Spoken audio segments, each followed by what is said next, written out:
coffee, but I know it's going to end with scotch. Rocky, go.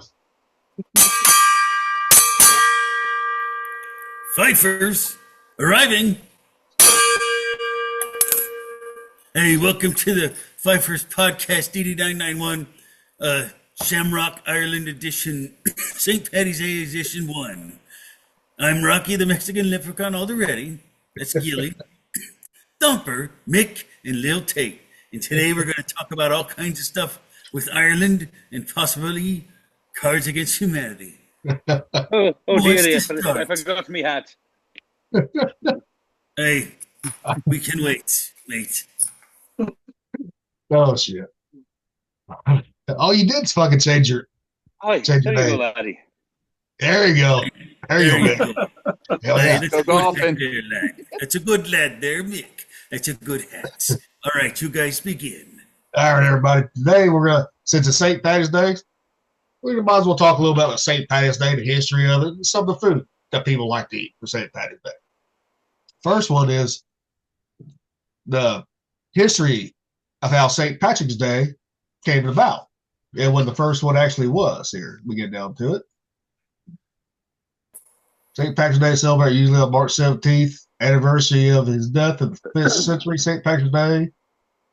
Blah, blah, blah. No, that's not the one I want. St. Patrick, who lived during the 5th century, is a patron saint of Ireland and national apostle born in Roman Britain. He was kidnapped, brought to Ireland, and enslaved at 16. He later escaped and returned to Ireland, and was credited with bringing Christianity to its people.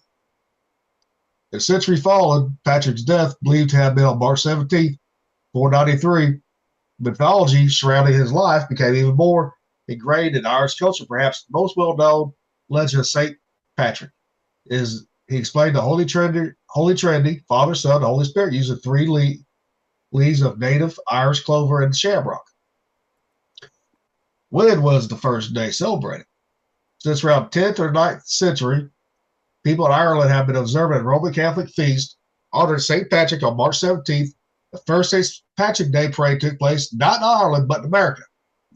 Records show that St. Patrick's Day parade was held on March 17th, 1601, in Spanish colony at St. Augustine, Florida. I didn't know that. Did y'all know that? I didn't know that. Not. Not for the Spanish. I Imagine didn't that. either. How staunch, they were. Exactly. More than a century later, homesick Irish soldiers serving in English military marched in New York City on March 17, 1716, to honor the Irish patron saint. Enthusiasm for the St. Patrick's Day parades in New York, Chicago, Boston, and other early American cities have only grown from there. That's weird. How that Does it go into what he was famous for? Why he was canonized? No, it doesn't. Do you know that? No, that's what I was asking. Doesn't say that though. I mean, it sounds like he was famous for the whole Christianity thing.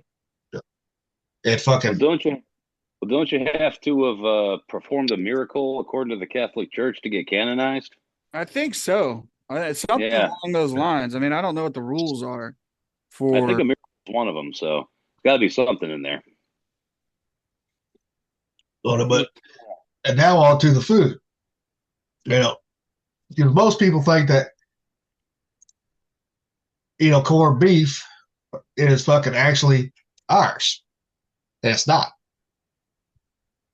I mean, technically it has roots in Irish, but the British brought that over. The complicated history of corned beef. For many Americans, St. Patrick's Day is a day to break out the green leisure suit and claim that leprechauns are real, which we are. Leprechauns are real. They drink some of artificially colored beer and eat a helping of corned beef, while many of those so-called Irish traditions are actually more American than Irish, including eating corned beef. They forgot the British did corned beef years ago, back in the 1600s. Beef, corn, or otherwise wasn't eaten in ancient Ireland because the cow was considered a symbol of wealth in the Gaelic region. While the Irish enjoyed dairy products, which did require slaughtering of the animal, beef was reserved for the royalty. The pig actually was the most eaten meat in Ireland. It wasn't until 16th century conquering of Ireland that the cow turned from an animal of deference to a food of commodity, with a taste for beef thanks to the ancient Romans, which would be the English. The English brought thousands of cattle from the Irish countryside to the tables of English humanity, whatever the fuck that word is. But the 1660s, a series of so-called cattle acts enacted by English Parliament promoted or prohibited cattle exports to England and kept the Irish beef at home. This drove the cattle prices in Ireland and made meat more abundant for them. While the tradition of salting beef as a means of preserving has been around for thousands of years, the term corned beef dates around the time of the cattle acts. Originally, the word corn came from Germanic or word cumin, meaning small meat. In the 17th century, salted beef started taking on the name corned beef in some parts of England because of large kernels of rock salt preserving. A lot of people don't realize this. The salt in Ireland, was cheaper than the salt in England. So they would get the salt from Ireland because for some reason the English had tax on everything. All right. No, I guess he wasn't canonized, but I think you're right, Thumper. He was he brought Christianity to the Celtic pagans because he was captured as a slave and then he was brought to Ireland. So he was missionary and did all the work. Yeah, I think that's what made him the most famous. I think that's pretty much what made him solid as far as the following. Mm-hmm. And this is where people think it's Irish because the city of Cork in southern Ireland became the center of the corned beef trade through the 17th and beginning of the 18th century, shipping out half the beef for the country produced. Irish corned beef became a commodity that is dominated transatlantic trade, providing provisions for both sides of the Anglo-French War to the West Indies, New world cities like New York, Philadelphia. Unfortunately, as grew demand, Irish corned beef, the prices spiked high enough that once again, the very people who made it did not afford to eat it. They settled for pork, a new crop, the Irish potato. It wasn't until, when the immigrants, came through Paris Island, New York, right? When they came over here, pork was fucking high back then. And then they started using the beef because brisket beef was cheaper. And actually, where the English or the Irish settled at New York was with Germans. So think about it. You think those two collaborated, made it popular here stateside. And that's why everyone thinks that corned beef is actually Irish, that everybody in Ireland ate at the time, which wasn't true because only the filthy rich could eat it at that time. A lot of people don't realize, huh? Oh, go ahead. Sorry. But a lot of people don't realize they would boil the pig, like pork belly and all that, and have it that was their traditional meals on it. And a lot of people don't realize like potato cakes are actually Irish. But they're actually Irish and Soviet in Russia too. Well, not only that, but you got soda bread. Soda bread's a really big staple, man. Of yes, Irish that cooking. is. That's what if you think Irish cooking, think about soda bread. Some people are like, what? Soda bread? It's so good. My wife makes a killer soda bread. Yep. And a lot of people don't realize too, when they think, what's the first thing you think of country or state you think of with salmon, right? Washington. Actually, Ireland has it too. Yeah. A lot of people don't realize that. Lake Michigan. Yeah. Full of salmon. Yeah. Yes, sir.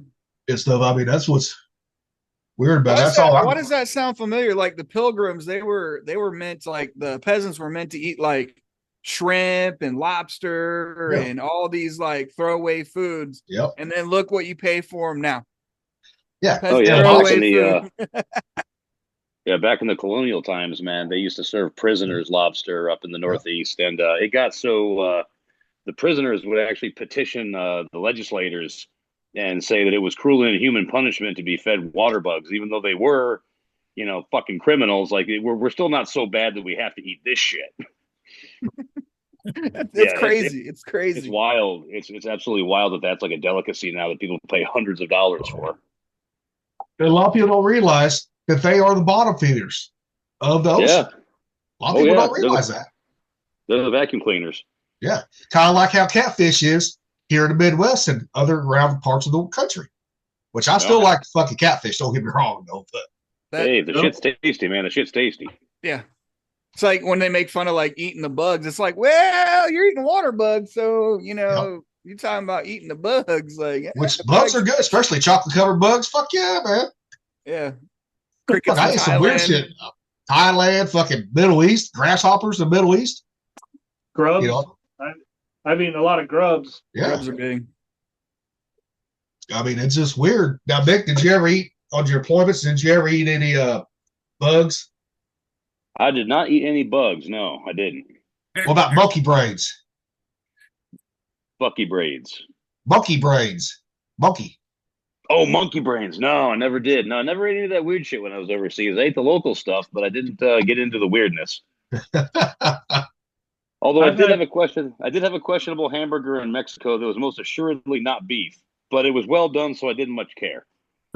Well, the same thing I had like Hong Kong. They called it beef. It wasn't beef. It ended up being a dog. But it was good, though. Yeah, it tasted all right. It was damn good. That's like some countries, they feed you horse. Horse meat's really fucking good. Yep. Yeah, that's what I keep hearing. Yeah. Yeah. I've had, in Thailand, I had those big hissing cockroaches. They fucking put them on a griddle. And yeah, they're fucking good, actually, believe it or not. And then, let's see, I've had scorpion. I've ate scorpions over in Iraq, and let's see, what else?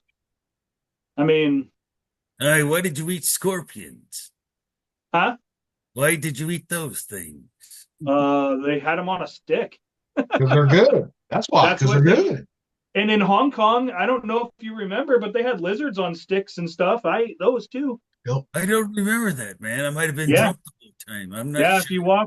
if you walk down the street, they got like stores with like, they were like promoting all kinds of weird shit. They do a lot of holistic stuff though, and like they believe like tiger dick ground into powder makes you more, for a guy gets you hard and stuff. And they were literally, there was food with lizards on sticks and everything, and they're dried and you just eat them. I mean, it's making me think of Sex Panther. 100% of the time, 69% of the time.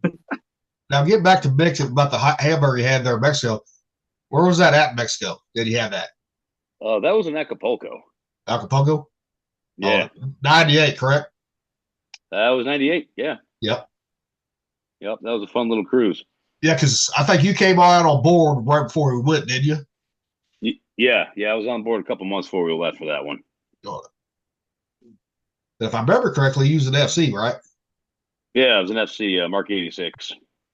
That's why I remember, and I couldn't remember Gunner's Bay or FC. Because I don't have a cruise book from that time. But I got the one from 2000. But anybody cook anything good for St. Patty's Day?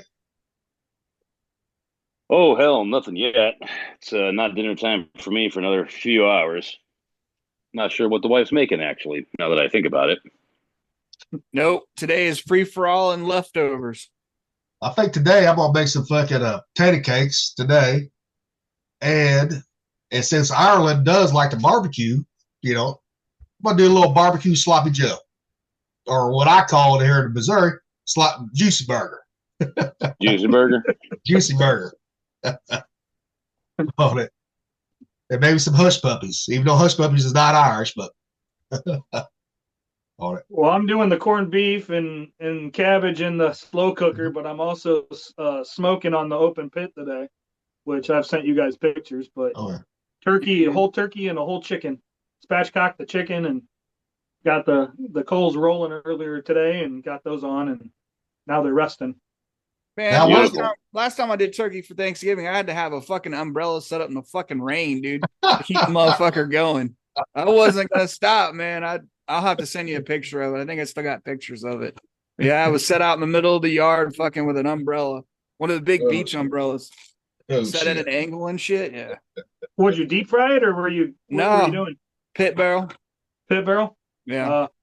Yeah, Worked out pretty. fuck that deep fried turkey. Fuck that. I've had it like twice.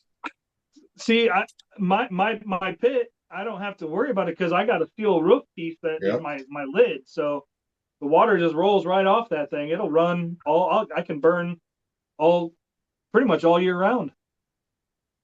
Yeah, but the trouble with your setup is made for that, Thumper. Yeah.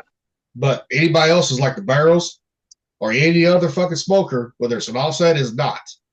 Because as soon as that rain hits it, that temperature fucking drops quick. Yeah, mine. I even have it facing the north, the open part, and I'm getting ready to actually modify it.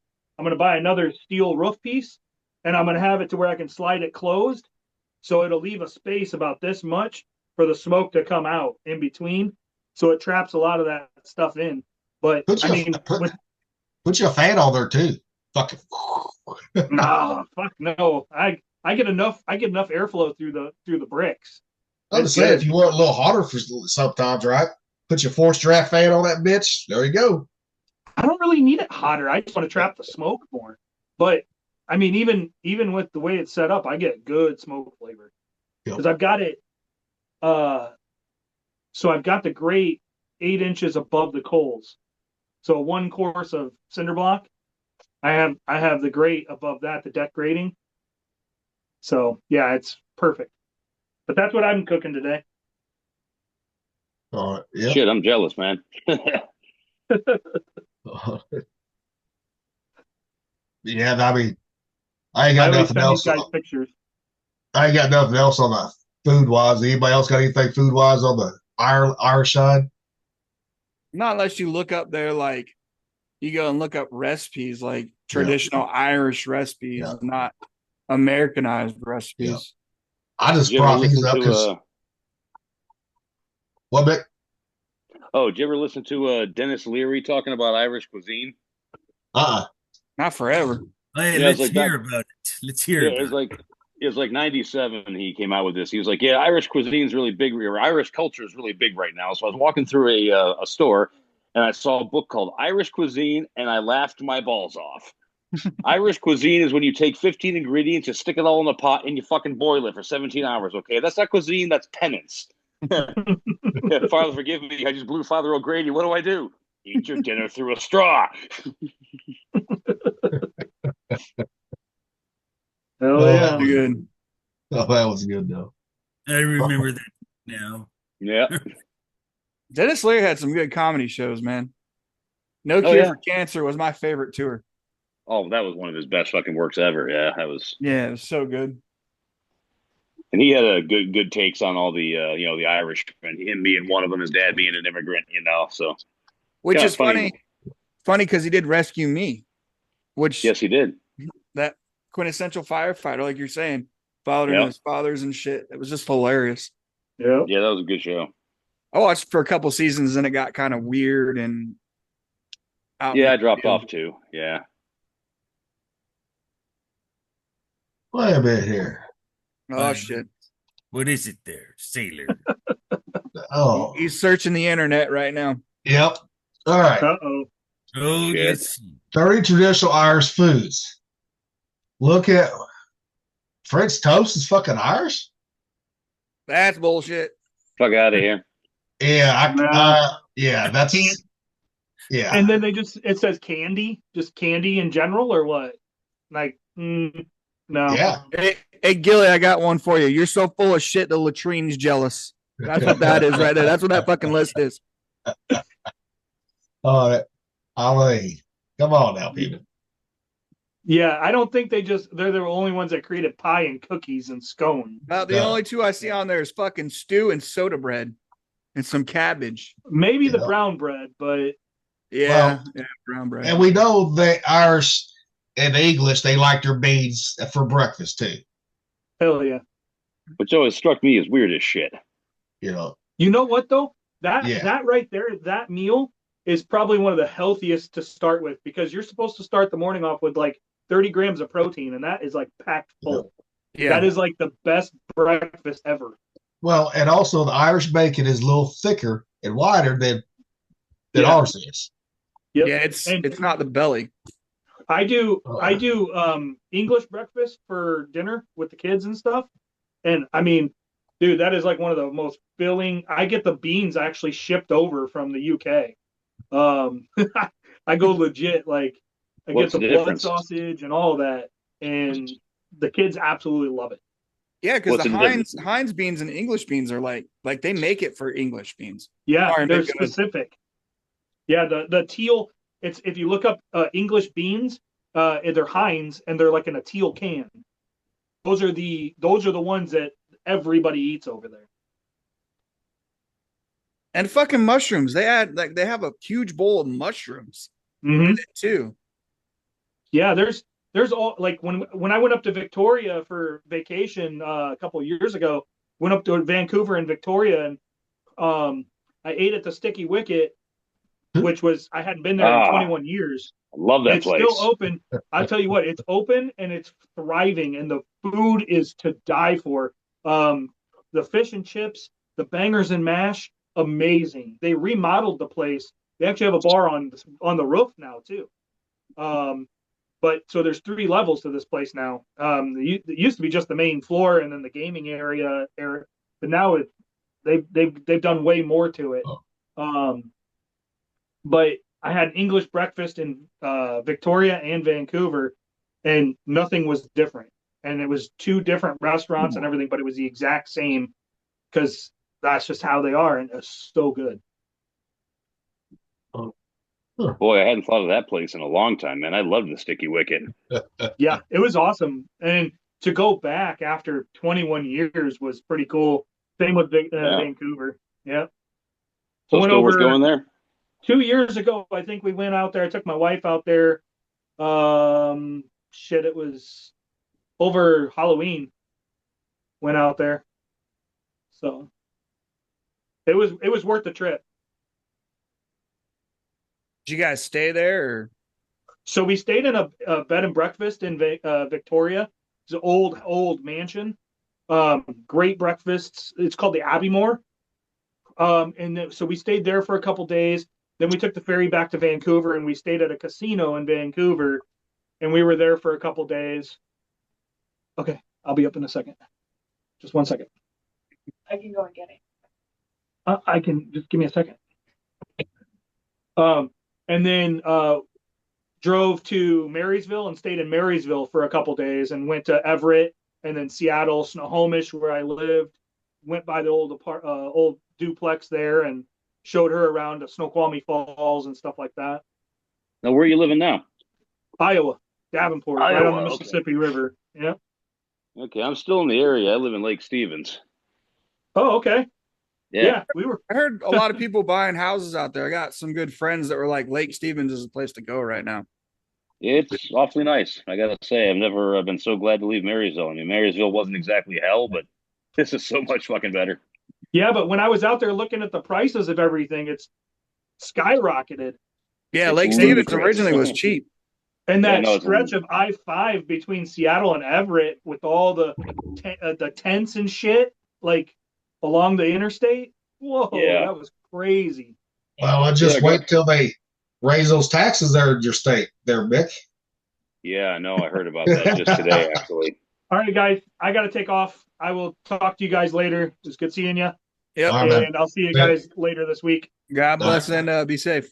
Will do. All right. Well, Mick, bye, you might see be ya. looking. You might be looking to fucking move to the Midwest or something like that, where it's cheaper. Believe me, I've thought of Missouri before because they got Boeing down there. Yep, St. Louis. Yep, Yep, down there the military side of things. yep. Well, St. Louis is expensive to live in. St. Louis is, but you get away from that area, fuck, it's cheap. Well, I want nothing to do with the city anyway. Yeah, I'd be out in the sticks. Yep. Yeah, fuck that city. I go Fuck there 'em for all. 2 reasons. I go there for 2 reasons. Fucking Cardinals and the Blues. That's it. You know. Just a little bit. Yeah, we gotta. Hey, Mick, you ever played Cards for Humanity? Cards Against Humanity? Yeah, I played that before. I like that one.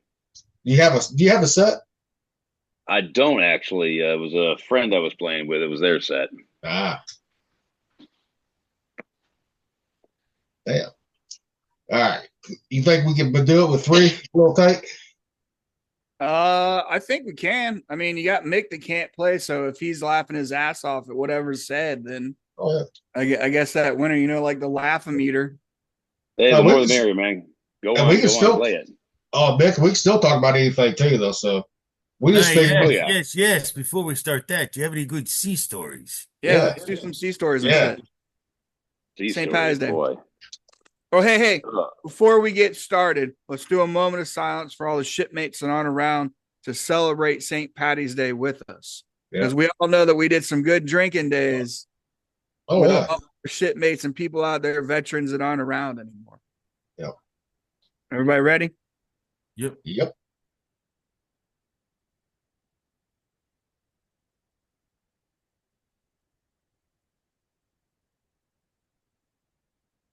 All right, let's go. Yep. All right, Mick. You got any fucking crazy sea stories? Oh, let's see here. The dead body on South Pack. That one was pretty good. Tell us how you saw it. Yeah, and heard the thump on the fantail. You know, go over, look down, and there's a body down there, and he's got no clothes on, arms and legs broken, head mostly severed, guts hanging out. He pissed off somebody some fierce before he hit the water, and so I think some of you may remember we had to babysit that guy for days while it floated out of Guatemalan water and into Mexican water, so the meat wagon could come and scoop him up. Every now and again, the wind would shift, and you catch the smell of that thing, and it was like a combination of like dead fish, rotting meat, and rotten tomatoes. Man, it was like the weirdest fucking smell. I'll never forget it. Was that 98? That was '98. Yeah. We kind of all collectively named him Bob. See, I was not. See, I never really went topside. I stayed my ass down to fucking Maine too. Mm. All right. Yeah, I can see that. I mean, I went topside really to smoke, and that was it, pretty much. Yeah. Yeah. But damn, I didn't. Yeah, I but mean, I'm gonna spend most of my time in either CIC or Radar One. yeah, you was down in the good air conditioned, did. Yep. More than a couple of you guys would come up, especially during our West Pack, and be like, "Hey, can we hang out here for about a half hour?" Sure thing, buddy. Don't shut off our hot water again.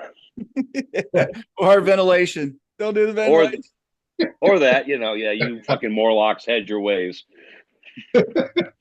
We were called troglodytes too. I got that a couple times on one of my other ships. Fucking Yeah. troglodytes. Now, Well, Nick, they what were- was your favorite port Oh, you mean like overall or that cruise? overall? Overall, Oh shit! It'd have to be a tie between Townsville, Australia, because that place was a fucking party from morning to night, and Cabo San Lucas because we got to see Sammy Hagar. yep, I remember that too. And Yeah, so yeah. you remember the Raging Cajun Cav DC guy? Oh hell yeah, man! He used to give tutorials on knife fighting. Dude, that motherfucker just went back to Cabo San Lucas. Him and his wife did for their 25th anniversary. They took a cruise down there. Oh, cool. I said, hey, don't forget to hit fucking Cabo Wabo. And he sent me pictures of it. And that place has gone. It has exploded. Really? Yeah. He said, brother, you ain't gonna recognize this fucking place. Which Yeah, I mean, that was a it's hell of a time, man. I Oh, miss hell that yeah. guy, man. That dude was cool as shit, dude. he went back. He's back home to Louisiana. That's where he's at. Yeah, that's not surprising, man. I'm glad he's still married after all these years, man. Good for him. Oh yeah, yeah. I mean, because I asked him, I said, hey, did you get to see Sammy? Hagar play? He said, no, he wasn't playing today. This week. But yeah, I mean, I remember back in the day. I had a conversation with him down in Birthing, man. He was he bought a lot of guns. He was a real fucking big gun guy, and he was telling me how he went to a gun show and bought some guns, but then he sold some too because him and his wife kind of reached a compromise. She was getting sick of him spending all their money on guns, and she was about to on her last nerve with him, so they struck a deal where he could buy new guns, but he had to sell one. It was a 1-for-1 exchange deal, so he could stay married. Shit. If a woman ever told me that, I'd be like, go fuck yourself. It's my money. I buy what the fuck I want. I had to deal with that for years, but over time, I've wore my wife down, and she was actually looking for like a handgun for my fucking Christmas gift for me. Sweet. But they didn't have the one I wanted. The one I'd showed her, they had already sold it at the Coast Guard Exchange. So she didn't know what else I wanted. So she was like, no, it's kind of like buying women's purses and stuff. Like, you don't go pick one out for them. It's kind of the same thing with it. Shit, dude. My wife, man, she used to be the fucking alcoholic behind the bar, so to speak. She worked at a Coach outlet store. Oh, God. Oh, God. Dude.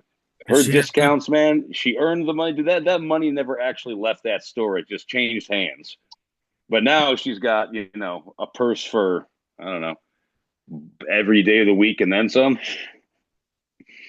For sure. I know when I was married, my ex-wife, she had all these purses. I was like, why you got so many fucking purses? You never use them. Like, Jesus Christ. I said, just like shoes.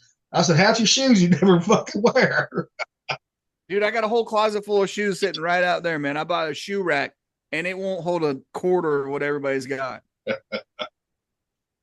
Oh, man, dude. All my boys were living with me at one time. I'm down to one, the 19-year-old. He's still at home, but I had 3 sons, and every single one of them, when they hit adulthood, had the same size shoes as me. So in front of the fucking front door, there was like 20 pairs of size 10.5 shoes. Gotta label them motherfuckers.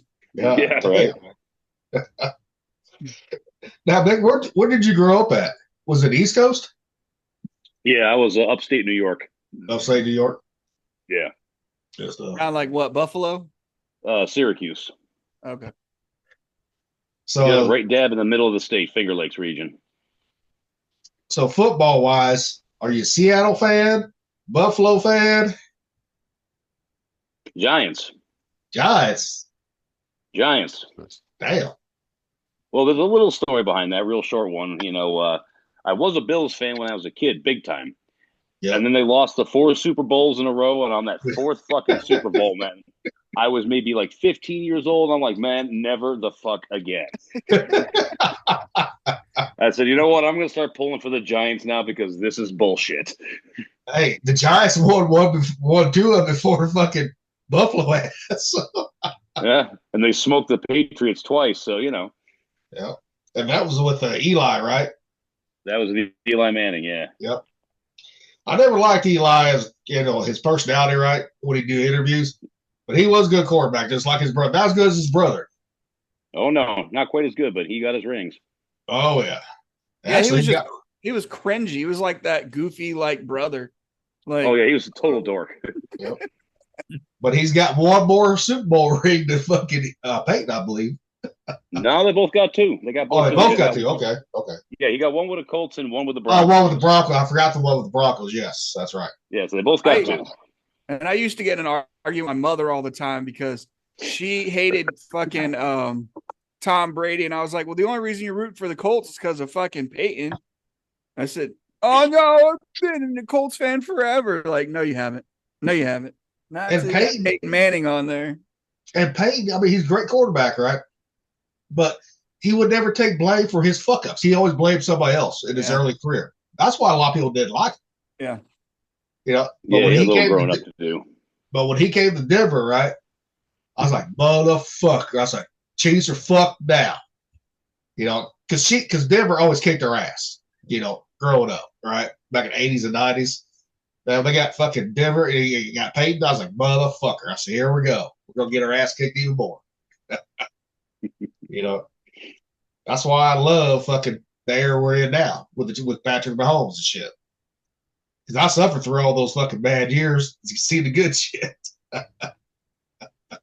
But yeah, I mean, now how long did you stay in, Nick? I stayed into 02. I did a 6-year hitch. 6 years. Yeah, yeah. Well, when I got married, she pretty much said she didn't want to be a Navy wife, and that was kind of one of my conditions of getting married to her anyway. Was that I'd get out when my time was up. And I didn't really plan on reenlisting anyway, so I went along with it because it wasn't really running contrary to any plans that I had. But when we had the kid, that's when shit got kind of locked in that I was getting out, because I was getting home from stuff and he wouldn't even remember who I was, at that age. Their memory is so fucking short. Yep. And I'm like, yeah, you know what? I don't want to make that my life. So I just got out when my time was up. Yep. Now, your wife, is she from Washington State? Yeah, she's a Marysville native. Okay. Ooh. Yeah. That's a whole different story altogether, my friend. I remember some of those fucking girls from Washington State. Some of them were good. Some of them were just fucking playing out psycho. Hey, what good story do you have about Maryville's girls? Yeah, I want to hear this. I want to hear somebody besides myself with this on this topic. I mean, I've messed around with a few. I mean, some of them were real nice. Some of them just fucking flat out psycho. Yeah, I ran into more than a few crazy ones, no question. Her best friend was one of them, out of her fucking mind. Fuck, I had one. I'd walk, sometimes I'd walk down to the acre, right? If I would party with Lil Tate at his fucking place or something like that, I'd just walk down to the acre, from the base. I had one little girl from Maryville. She was fucking, I can't remember her name, but she would stalk me, wait for me to start walking and like, hey, you want to ride? I'm like, nope, I'm good. Stay the fuck away from me. Nope, because I knew what she was trying to do. She was trying to get her knocked up, get me drunk. Ooh. I'd fuck without a condom. Because she goes, well, I'm not on any birth control or my tubes ain't tied. And I was like, I ain't fucking you. Nope, not without a condom. Because at that time, I did not want to have a serious relationship or have a family while I was there. Because fuck, we was always gone all the time. So I was like, no, I'll just stay single. I said, I'll just have my fun while I'm young. And then when I get out, then I'll be ready to settle down, But that didn't happen until I was fucking 38. Shit, River wasn't born until I was 35, so. And that's funny because it goes to prove that men stay fertile for so long, and then women, their fertility goes down, in those years. 35, you're having a rough time. Well, look at Al Pacino. Look at Al Pacino in the 70s, had that fucking, got his 20-something girlfriend knocked up. I mean, come on. Shit. I would love to take River back. I would love to take an Amtrak trip one of these days from Missouri to fucking Washington State, right? So that way I can show River, where I was stationed at, show him the base and all that shit. I'd love to do that. It's not really all that different still. But I heard that place, but I heard Everett's become a shithole too. Well, it kind of always was. So yeah, I was gonna say, when wasn't a shithole? More of a shithole with the homeless shit and all that shit. Well, yeah. Well, only in a couple of spots. If you go down to downtown Everett, like Colby and Hewitt and all that, you don't really see too many of them. It ain't too bad where all the businesses are at. It's mostly down by like the scrap yard, down by the train tracks, at the bottom there. Yep. Okay. That's where most of the problems are. So actually, Everett ain't too bad. On the north end. Yeah. Look at Seattle, the industrial district. Where we're at the shipyard. It was always bad down there back in 2000. Always, yeah. That was a given. It was nice to walk down there back in the day. Yeah. When you go to Pike's Market and the small little fair that they had, the amusement park that was down there by the Coliseum for the Sonics and shit. Now, that was always nice because we got to go to the Space Needle for dinner one night, and that was a great walk. That was a great day down there back in the day. Yeah, I went to Pike's Place Market probably about 10 years ago, and even 10 years ago, the homeless were just fucking everywhere. Mm-hmm. Yeah. I figured they would have that place cleaned up because of all the businesses for the fish market and all that shit. Yeah, you'd think. Damn. Hey, but this idiot city is also. Huh? That? No, go ahead. I was going to say, this is the idiot city that banned the throwing of the fish for a while. They banned that? For a little while, it's back, but yeah, they don't exactly act in their best interests, even if it's slapping them right in the face. That was always a big draw for tourists right there, was the throwing of the fish. Yeah, right, exactly. Yeah. Yeah. There was a lot of like shopkeepers down there too that had like good deals for all kinds of stuff. Oh yeah, yeah, it was a great place to go for a while. Yeah. It was absolutely beautiful down there. Mm-hmm. Now, is that biker bar, Casbah, is it still there? In Everett? Where's Right that there at by now? the Casbah, the biker bar that was down by Jack in the Box? I don't think so. Don't think so? I don't think so. Which Maybe fucking Jack in the Box? No, Yeah, the one that right was around the- that had a gas that had a fucking I can't remember the grocery store right across the street from it. yeah, the Jack in the Box there on Broadway. It had a QFC across the street. Yeah. Yeah, they're both still there. I don't think that bar is still there anymore. What about the place that had Bladderbuster? What the fuck was that name of that bar? Shotzi's. Shotzi's. That's where I fell out of the truck that one night, remember? Yeah. Is that place still there? Dude, Shotzi's have been closed forever, dude. You drive by that. Well, the place fucking went downhill super fast after about 2000. And then when I got back to the state, I think it was open for maybe a couple of years. I think in like around 2010 or so, it closed down, and it's just a ratty shithole now. I love that place when it was fucking jumping. Yeah, that McCabe, was nice. McCabe's is gone. McCabe's is gone. Damn. Yeah, the hue of crawl just ain't the same anymore, man. Damn. I wonder if Anchor's still there. It is, but it ain't called the Anchor no more. Okay. What's it called now? I forgot. I haven't been down there in a bit. There's a bar just up from the Anchor we went to, the Soundview, I think it's called. It's a dive bar. It's decent enough for what it is. That's all Anchor was, a dive bar. I mean, Yeah, it was a skanker. yep. So And there was one across the road from the Anchor. I can't remember the name. That's where all the fat chicks would go. That's where I'd always win the hogging contest. I bet you Pennick would have loved that. Fucking Good fucking old Good, he thought he was gonna get me one time on the hogging. He's like, look at this one. I said, I got you beat, bitch. Hey, I'm not gonna lose to anybody when it comes to free beer next night. I'm not going to. I'll take one for the team, but I did that once in Port Hueneme, so I've paid my dues. Now that NEX there in fucking Maryville, has it gotten bigger or is it still there? What, you talk about the exchange? Yeah, the big one, not the one on base, but the one in Maryville. Yeah, the one up one off of 132nd. Yeah, it's still there, right next to the BECU and all that. Have they made it nicer or expanded it or anything? Yeah, they've made it bigger. No. Yeah, they made it bigger. The Navy Federal's right there, so yeah, but it's still an outpost. Yeah, I always hated that fucking the big exchange was always off fucking base. Because that little exchange didn't have a lot of shit. No, it had just what you needed. Uniform items and bullshit. Yep. Yeah. Well, they did have my chew there.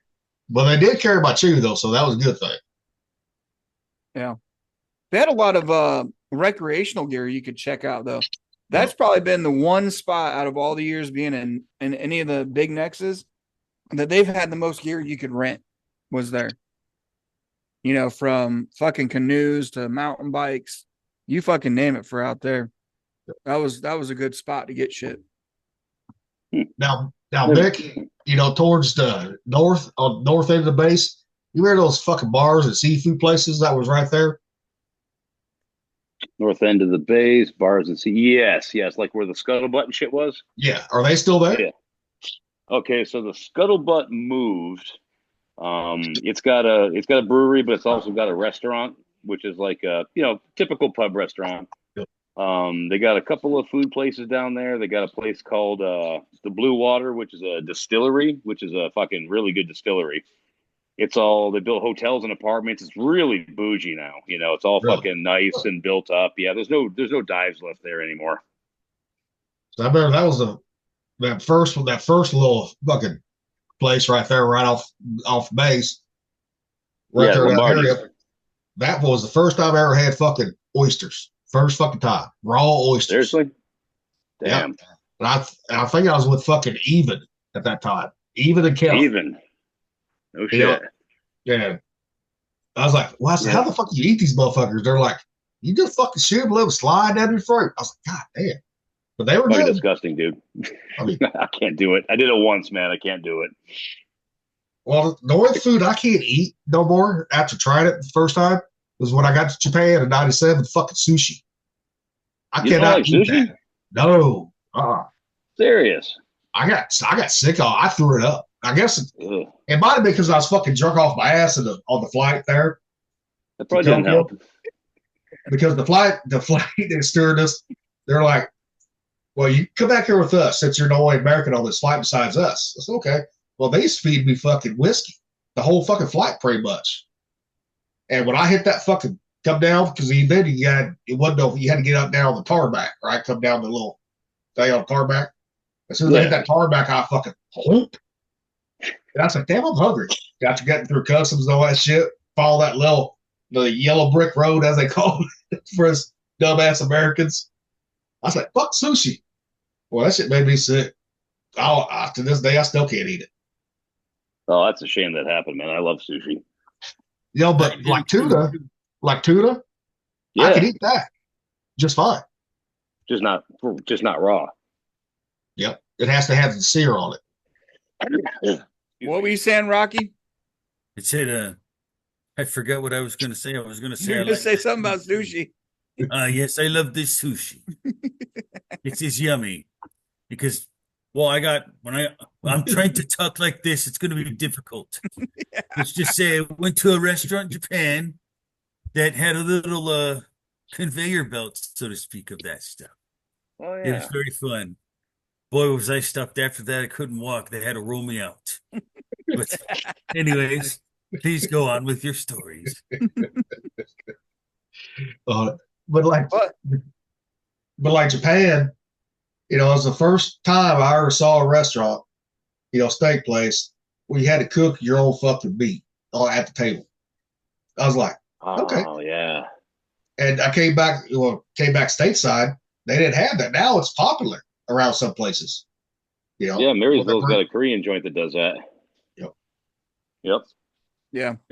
And like Japan, I love Tiger Beer, man. I miss that shit. Tiger Beer would kick your ass, but it was good.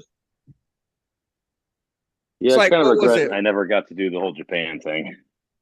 Red Horse in the Philippines, too? Yeah. That's what I always heard about was Red Horse. What was that fucking beer in fucking Thailand? What the fuck was that? Oh, I don't know, man. I always got I like don't know. Heineken and shit. Yeah, Fuck, I mean, right. we drank. I know in Thailand, me and you, a little tank, we drank fucking so fucking much. I don't know, man. We drank everything under the sun you could find. Oh my god! I think remember in that's Australia. Yep. I remember What in did- Australia. Only the what was it? The dumb Americans drank Foster's. If you want to drink like an Australian, you either drank 4X or Victoria Bitter. Victoria Bitter or Yep. Scrumpy Jacks. Yes, Jacks Scrumpy for the Jacks, win. yes. I was a VB guy myself. I like the Victoria Bitter. Yeah, it was good. I just enjoyed the cider. Like that's what really kicked me on to cider was in that port, drinking Scrumpy Jack. Yep. And I became a Okay. cider fan for a while. Yeah. Shit, I I was just- making it when I was in California. I Really? was making cider beer. Yeah. I had a couple buddies that got me into like brewing beer up there, and I wanted to do cider because they were doing beer. And I'll tell you what, cider is probably one of the most finicky beers you can make. I was talking to a brewmaster out there, and he's like, I won't even touch it. And I knew what he meant because I had a cider that topped out at like 12%. It was like Ooh. rocket fuel and shit. Yeah. Fucking moonshine, man. Yeah. And it was just like the normal, same method, same amount of time, same amount of heat. But that yeast that I got would just fucking took off, man. And it was great. Would you get the That turbo sounds like a fucking good time to turbo me. yeast? No, I was using a Nottingham ale yeast, and it's like stronger. Like it was supposed to be around 8%. Nah, I made it up to 12 before it killed it off. Damn. That's a hearty fucking yeast. Yeah, it was. We were getting we were getting our grains from Ballast Point. I don't know if anybody's heard of Ballast Point beer, but No. they make like like they use like fish names for their IPAs. Like one of them Sculpin and other ones. We were getting our grains and yeast from a store that they had in downtown San Diego. So they were a brewery and they sold all their excess to the consumer if you know if it was there. If you knew it was there. Like if you didn't know, you didn't get it. You know what I mean? Like it was one of those spots back in the day. I remember when we, in Washington State back in the day, IPAs was a big thing. But the ones when they first started, the ones around Seattle, I didn't like, right? There was one place that me and fucking Kelly, Unruh was with us one time. I don't know if you remember Unruh, Vic. I remember Unruh, yeah. Fucking Wood, remember old Wood, HT Wood, looked like fucking a Sling Blade. Wood. Yes. Oh my God. Yeah. Okay. Yep. I know you're talking about. And even we all went and Gardner too was with us. We all went camping. We went on the other side of the Cascades. I can't remember the town, but dude, it was like a desert out there. I mean, and we get past the mountains. This little fucking town. Well, they had some of the best IPA. I can't remember the names of it, but damn, that was good. Yeah, it's still that way around here, man. You go to a beer store, and I mean, not a beer store, like a place that sells like a lot of different types of beer. Yep. And there's just like IPA, lager, IPA, ale. Like it's still hugely popular around here, and everyone seems to be in this big dick swinging contest about who can make it the hoppiest and the bitterest, the most hardcore IPA. Now there's like in Missouri here. I mean, we got a few IPA people, right? Yeah. I'm not big on it anymore. There was one I will drink. It's called Boulevard, made in Kansas City. But I will only drink it from the tap. Okay. I will not drink it from a bottle or can. There's a guy there in Columbia that I went to high school with. He started Longboat Brewery. And I tasted their shit. That shit's fucking straight garbage. I mean, it's just nasty. I mean, it's like worse than drinking fucking Pabst to me. Yeah. And people just drink that shit up. I'm like, God damn. That's nope. No, they got one. They got one. Oh yeah, they pay a lot of money for it. Yeah. There's one up here called Space Dust. It's a hazy IPA. That one's actually pretty good. I mean, I don't like IPAs, but that one I like.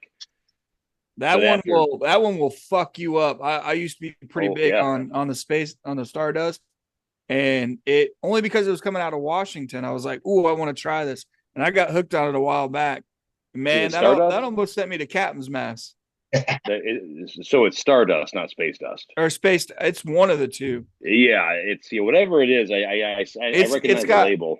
It's got a fucking hop on it, and it's got fucking stars behind it, like it's a fucking meteor and shit. Yeah. Yeah, that one. That's a good one. Yeah, that one's really good. That one, like I said, almost took me Captain's Mast. So that's a good beer then. Yeah. How the hell I got out of the Navy without an ARI? I have no idea. Me either. A lot of us wonder that too. Those good conduct medals. Those good conduct medals are sort of issued with a wink and a grin, Shit, I didn't go to Captain's Mast until the East Coast. Really? Yeah, I didn't go Captain's Mast until the East Coast. I got to XO's mast, and he dismissed it, so I never actually got to see the captain. Thank God. Well, the both times I went to Captain's Mast, I bypassed DRB and XOI. I went straight to the old man. Straight to jail, motherfucker. Straight to the man. It's like, no. He did it. Just in a way, that's better to me. It's always better to skip all that other process, right? Because then you don't have to worry about the cheese chewing your ass out. Fucking XO, right? Fucking just go straight to fucking see the man and give him my fucking punishment. God damn it.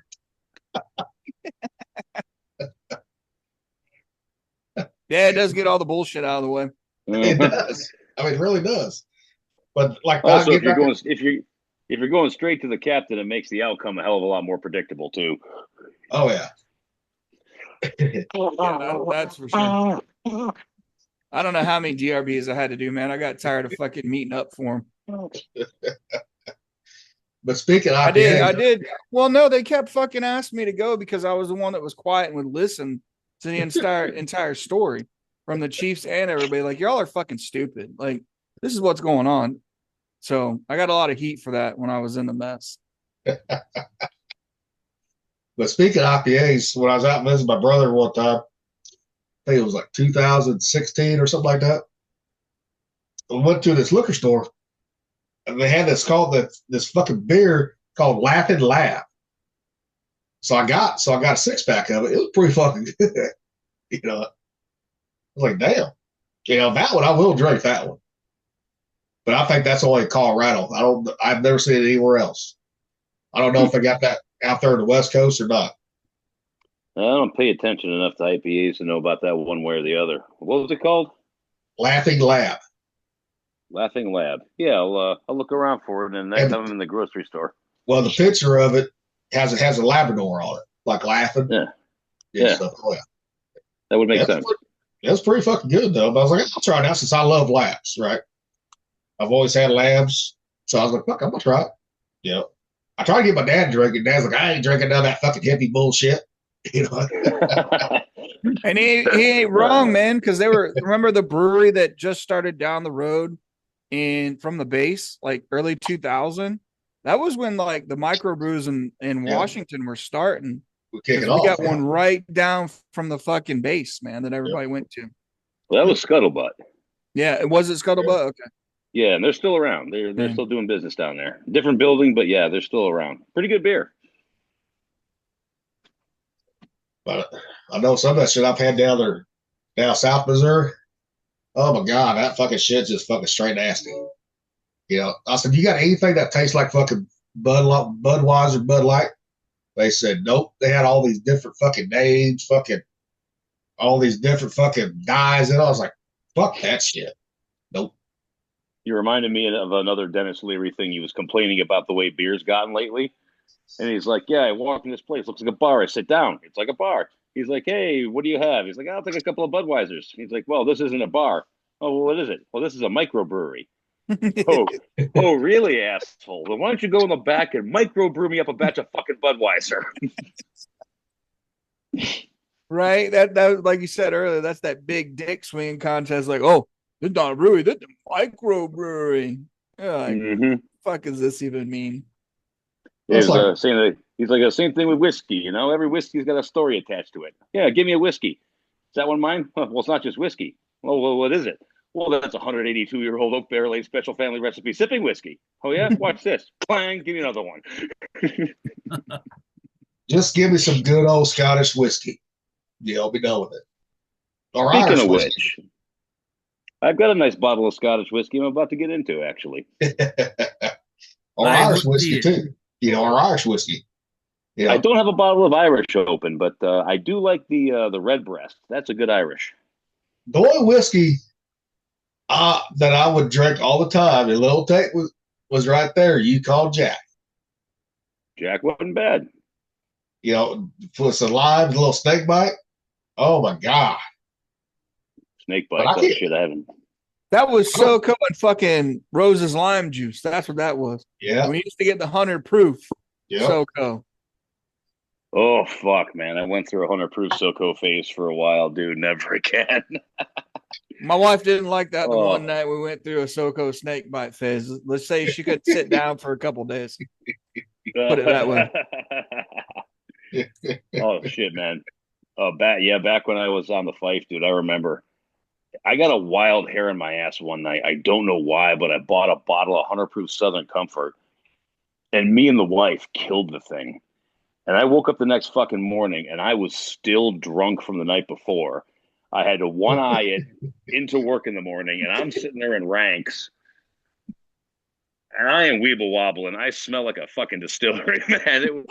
It was one. I got a bag in my hand because just in case I got a yak, because I know it's coming sooner or later. Yeah, that was a bad day, man. Just sweating out of your pores, dude. Dude, but you know what? But I was clean shaven and my uniform looked good, so nobody cared. That's because that was back in the day. That's the way it was. If you showed up for work, you were clean, good to go. Nobody Yeah, gave as long a as fuck you what were, you smell like. yeah, as long as your appearance was set, man, you could be okay. Yeah. Are you Yeah, standing in quarters? Yep, I'm there. Yep, I'm here. I'm gonna die, but I'm here. Fucking tenacity of old sailors. Like every It's time we amazing got what you under, can do when you. like every time we got underway, the whole engineering department was fucking either hungover or still drunk. Every fucking time. It's the only way you can get the bitch underway. Just like when, just like when old Whitney was on here last time, fucking talking about, still being drunk, fucking getting underway, being a master health. you know. I remember one time we went down to San Diego and we were. There was another. What was it? We were moored out board of another ship. I don't remember which one. It was another sprue can. And remember Chief Williams, GMC Williams. Oh, yeah. Oh yeah. So we yeah. So we went down there, and obviously, the fight. The Huns from the north come down to San Diego. First thing we do, hit the bar, drink that fucker dry, right? So Chief Williams is fucking like just completely blotto, right? And he goes to the quarter deck, permission to cross, and the payoffs of the watch is like, granted. I got a question though. You're like the 6th or 7th fifer I've seen come across this quarter deck completely fucking hammered. How long have you been out to sea? And Chief goes, oh, I don't know. It took us like 3-4 days to get down here.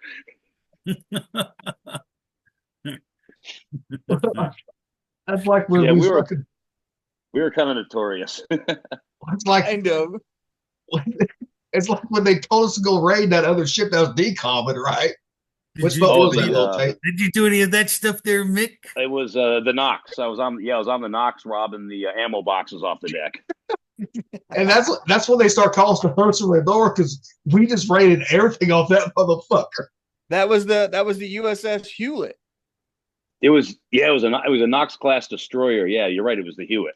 Yeah, we fucking they only got mad at us when somebody took the commissioning plaque and the Exos furniture, which I was cranking at the time. So, Nice.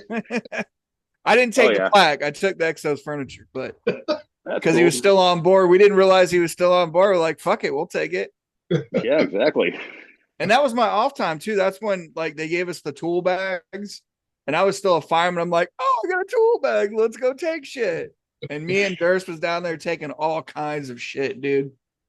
And it was probably the most hazardous place to be in because they still had synthetic on the deck from the generators, and there was no ventilation anywhere on that boat.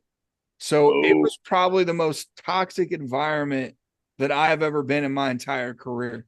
Maybe that's why I'm fucking batshit crazy. Could be.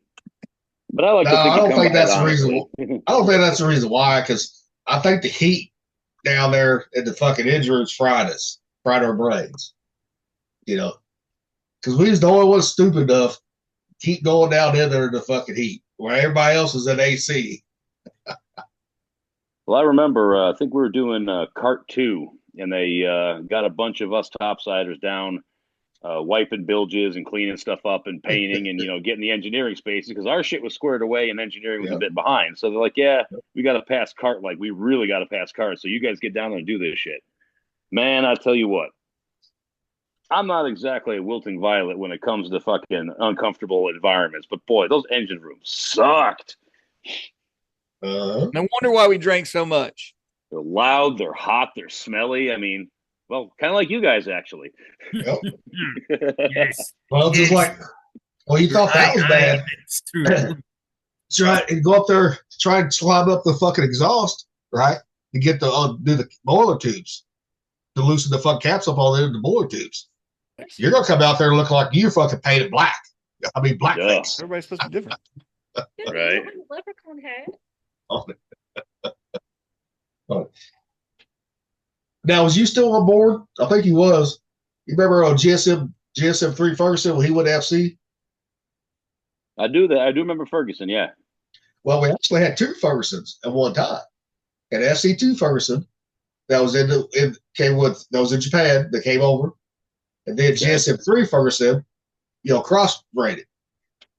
Okay. God, I don't remember the other one. The first one or the second one?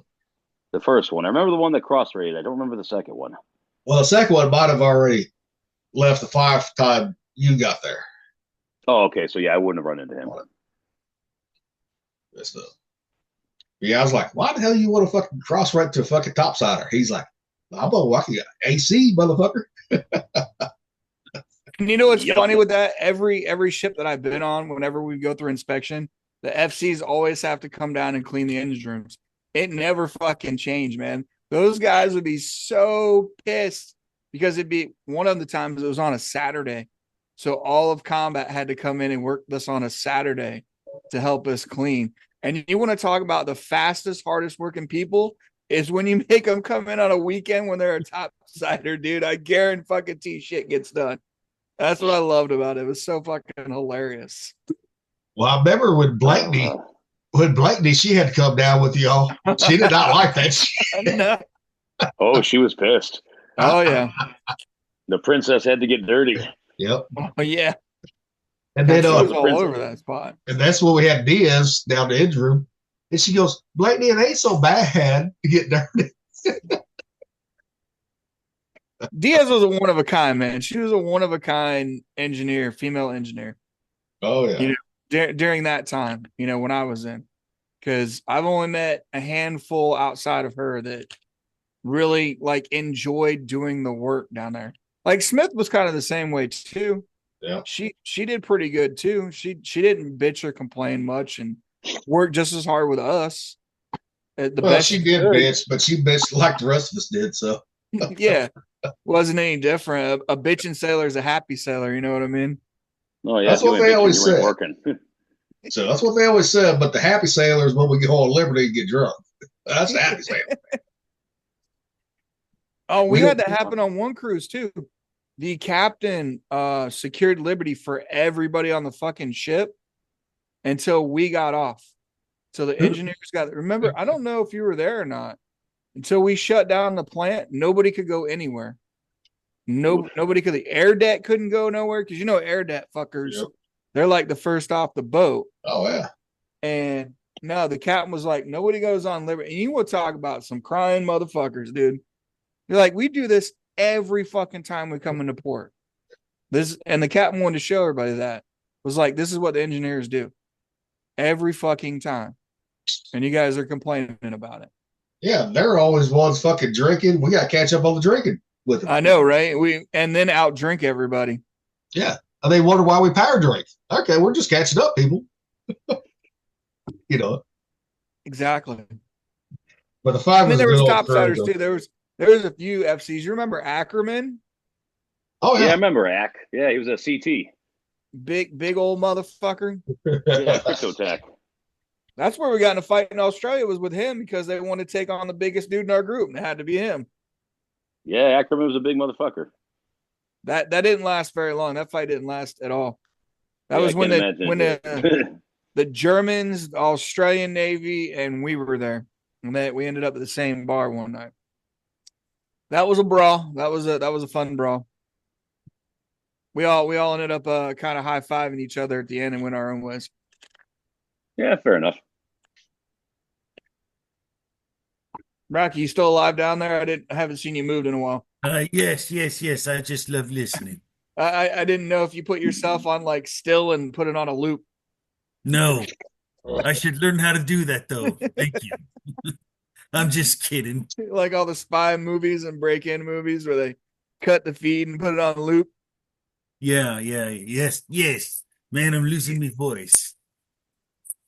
Man, my wife just came in here and asked me if I was like wearing my hat and my bow tie for this.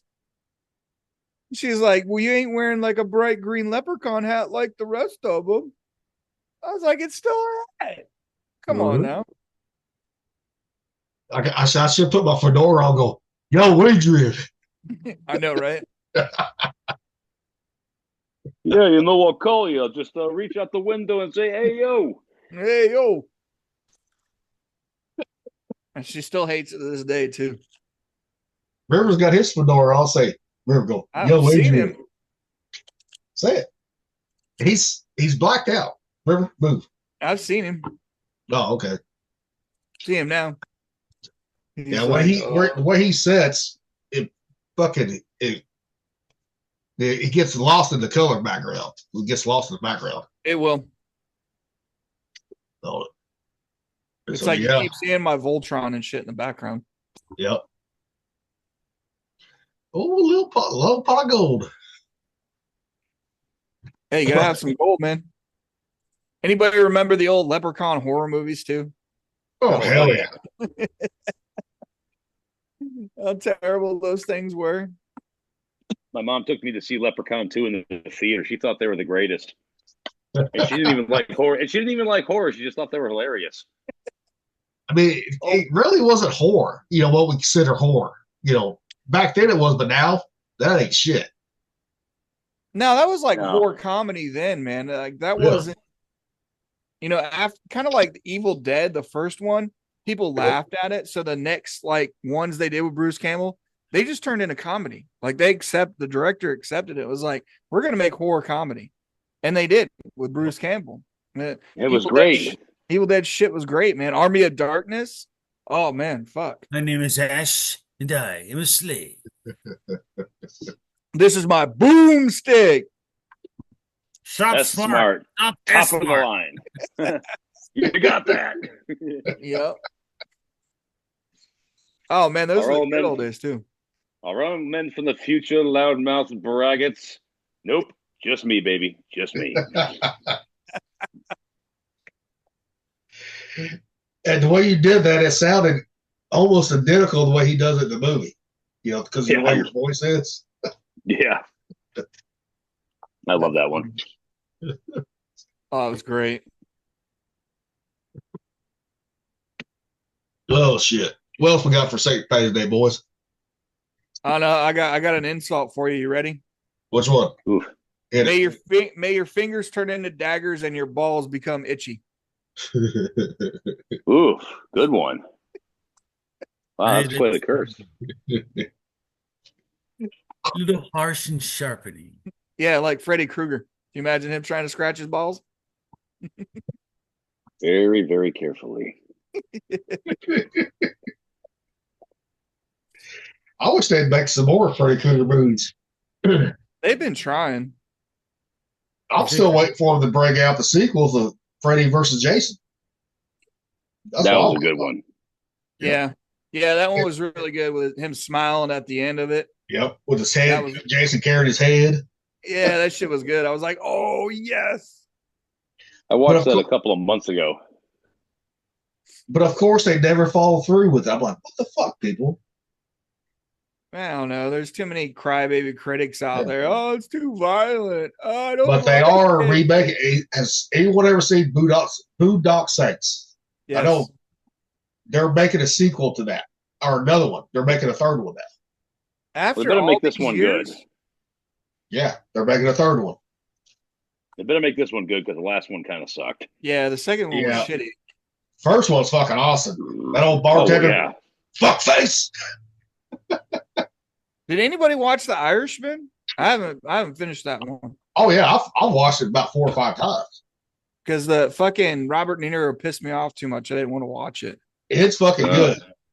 But the thing is, that was made for Robert De Niro made his point to know about politics. Yeah. That's why I wanted to stay away from. I'm getting tired of the politic movies and shit. And that's one thing. That's one thing Robert De Niro does play good is the fucking gangster ones. Yeah, so did Al Pacino. Yep. But they are making another one called Apostle something with Robert De Niro in it. I don't know if it's a play off The Irishman or not. I've been seeing the advertisement for it, but I was like, man, I don't know if I want to watch it. I might still watch it because I like the gangster mafia movies. But I don't know yet. Yeah, it's kind of hard to beat the old ones, though. I mean, you got the Goodfellas, you got Casino, you've got obviously the Godfathers. You've got Billy Bathgate. Like the OG freaking gangster movies were so fucking good. I mean, they set the bar so high that how do you You know what I mean? Like, what do you like? Where do you go from here? No, like Goodfellas is still one of my favorite ones. Yep. I love Goodfellas. Now, have Like, y'all Watch that anytime, man. now Paramount Plus? Have y'all watched the making of how they made the Goodfellas? About that little, they made a series about it. No. No. Dude, that's fucking awesome. How they made it. You know, talking about how all the bullshit they had to go through. That was fucking awesome. I'll have to look that up. That sounds interesting. Yeah, it's all Paramount Plus. Yeah, I got that. Yeah, I got that. I got Paramount Plus. Yeah. Yeah, I got it here. I'll have to look it up. What's it? Yeah, remember the name of it? Making something Godfather, making of Godfather. Goodfellas? No, the Goodfellas making or of the Godfather? Godfather. It's Oh, about okay. how it's a story about how the production crew, the director, you know, got that film made. Okay. You know, and how they had to go with, and that's why there's so many fucking real mafia guys in that movie because they had to use them in New York. Yeah. Yeah, the Luca Brasi. He was a kind of a big ringer in real life. Yep.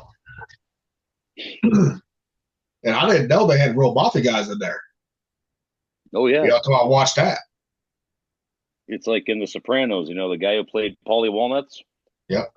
He was a legit fucking gangster from back in the day, and part of his contract when he did The Sopranos is they could do anything they wanted to, but they could not write his character to be a snitch because he wasn't going to be a snitch on camera or off. Yep. Yep. And I mean, that's another good one. Soprano. That's a classic right there. Oh yeah. I And the never, thing is, I man, never watched it. I've never seen it. I always heard it Really? was good, but I never had a chance to watch it. Yeah, I'm like with you, Rocky. I never got a chance to really sit down and watch it. I always see clips of it, and it's like, fuck, I need to sit down and watch this thing, and I never have. I didn't. One of the First best time I shows watched ever, it, man. first time I ever started watching it is after doctors finally figured out that I had vertigo. So I couldn't really do a whole lot. So I was sitting there fucking, I was binge watching shit. And that came on. I was like, I'm going to watch this. Dude, I fell in love with it. I said, okay, let me find more about it. You know, at that time, I had internet, I had satellite internet. So I would use my fucking internet time, you know, quick for the month, you know, and then it would just buffer me down so much. But then when I got here, got to town, moved to town, and got the high speed shit, dude, I've seen every episode of that. I was like, oh hell yeah, that's fucking awesome. Yeah, you like it, I think. Yeah, I mean, I've started so many. Like I said, I got back on Crunchyroll, and I've started watching some of the anime again. And I know everybody's gonna laugh when you hear this, but I've been watching a show called Food Wars, and it's absolutely fucking great because Hey, what's it about? it's showing like, so the story is like cooking. They're in a cooking academy, and they're showing like different dishes from around Japan and China and regions like from all over. And it's literally like a cooking show with an evil guy and a bad guy and friends. It's fucking great, dude. I know it's funny, but the story itself is actually pretty good. No, I this mean, is an anime. This is an anime. It's not dubbed in English. It's subtitled. Where do you watch it? On Crunchyroll. What's Crunchyroll? Crunchyroll is a streaming service that's all nothing but anime. Okay, and it's called Food Wars. Yeah, it's called Food Wars. Actually, sounds kind of interesting. I'm not going to make fun of this. It's fucked up though. They start you off on season 3 because nobody has season 1 or 2. It's only on DVD only. And so I didn't realize this. I started watching it season 3 and I'm like, wait a minute, why am I on season 3? And I start doing the research and I'm like, oh shit, that like nobody has it. Nobody has it. So it's very interesting. But you can start at season 3 and you don't need 1 or 2 to understand what's going on. That's why I started, enjoying it. Now, can you get these DVDs on like Amazon or eBay? Oh yeah, you can get them on Amazon. I got them in my cart right now when I got a chance to buy them. But that's good to know. It's nothing like the kid's coming from a diner, working with his dad, and going through competitions and food stalls. It made me laugh. And I was thinking about, Rocky's kind of thing. And, it's like their competition, they have a competition at the school for who's got the best food. And it really kind of dives into ingredients that can be used. I'm talking legit. Like they were cooking bear on the last episode. So bear meat and, the gaminess that bear has or deer even too. So it's just interesting to watch a cooking show in an anime format. It's really just funny. I'll have to check that one out because I haven't seen that one yet. Because after the new Dragon Ball Daima was done, I haven't watched it. I'm still a Dragon Ball fan, so I can't fucking watch. I'll be laugh at what you're watching. Yeah, and I like One Piece too. But One Piece, you got to watch it from the beginning. Oh yeah. There's so many arcs in that fucking thing. Yeah. And my also Netflix tells me about them all the time. And Netflix did a live action film or series on it. One Piece has at Netflix, and they did pretty good on the Netflix one, especially Luffy. I was like, okay, how are they gonna do Luffy, right? Stretch guy. They did that great. Yeah, I enjoyed it. I enjoyed it from watching. I haven't watched all of One Piece, but the live action I thought was very good. Yeah. I mean, there's obviously differences from the anime, but come on, man. That's like splitting hairs between the anime and the live action. Yeah, so I know like the live action they tried to do with Dragon Ball, was it 10, 15 years ago? Oh god, it was fucking terrible. That one sucked. Like Jesus Christ, people. Just leave Dragon Ball the fuck alone. No more live action. Yeah. I mean, it's just funny. We were talking about TV shows. I thought that would. Dr. Stone's another good one too. I put my brother on that one. It talks about science and chemistry and stuff like that, and it's like legitimate chemistry, just in an anime format story. Shows you how to make gunpowder, how gunpowder is made. Saltpeter, sulfur, charcoal. Yep, it's 100%. They go from the Stone Age to they're trying to get to modern times. So stuff you'd use in the Stone Age, Bronze Age, all of that. Like they're trying to show the progression of technology and history.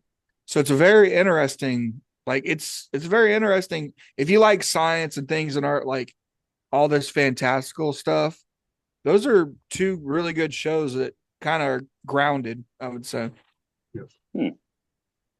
My brother's like, what? They teach you how to build a cell phone and a radio? And I'm like, yeah. It goes through all of it. I was like, he's like, holy shit. Because he doesn't like anime. His anime idea is like, oh shit, one guy's going to get more powerful again to beat this guy. Like, it's the same setup. So he makes fun of it all the time. He makes fun of me. That's like Dragon Ball. I didn't realize it's been around for 30 plus years, right? Yeah. Because here in the Midwest, you didn't see that shit, on the cartoons. You didn't have that. Now, when I got to Japan, all the brothers down the engineering brother, they just watched it. That's how I got hooked on it. I was like, so I sat down. I said, okay, this ain't too bad. That's okay. And ever since then, I've been a fan of it. Have you guys ever seen one called Ranma One Half? No.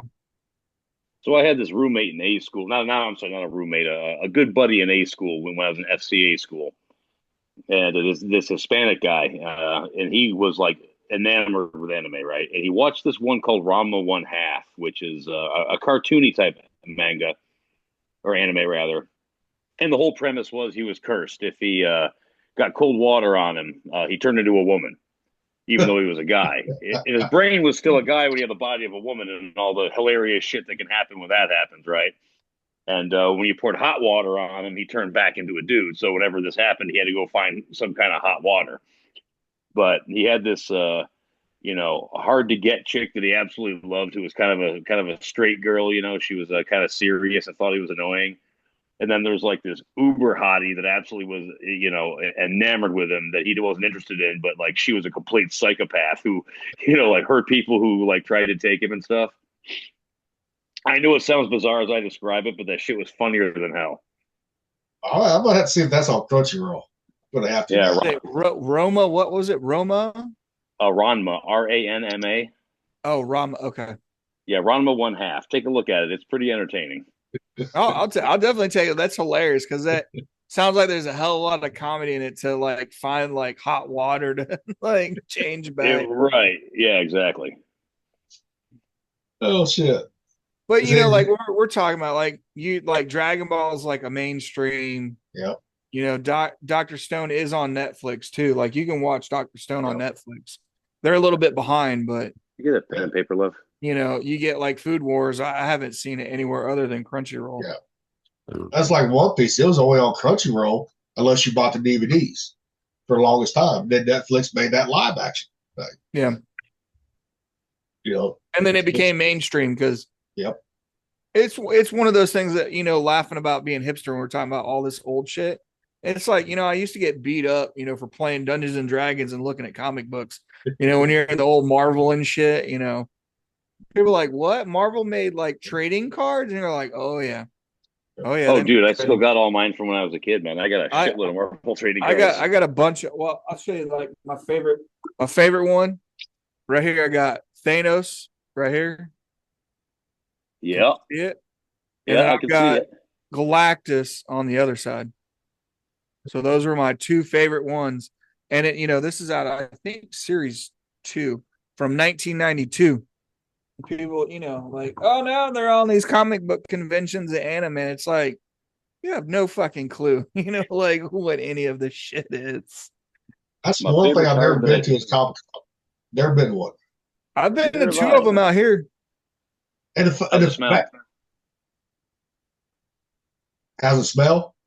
Yeah, when you go to a Comic Con, how's it smell? It wasn't bad because it was kind of a split Comic Con. It's not like San Diego Comic Con.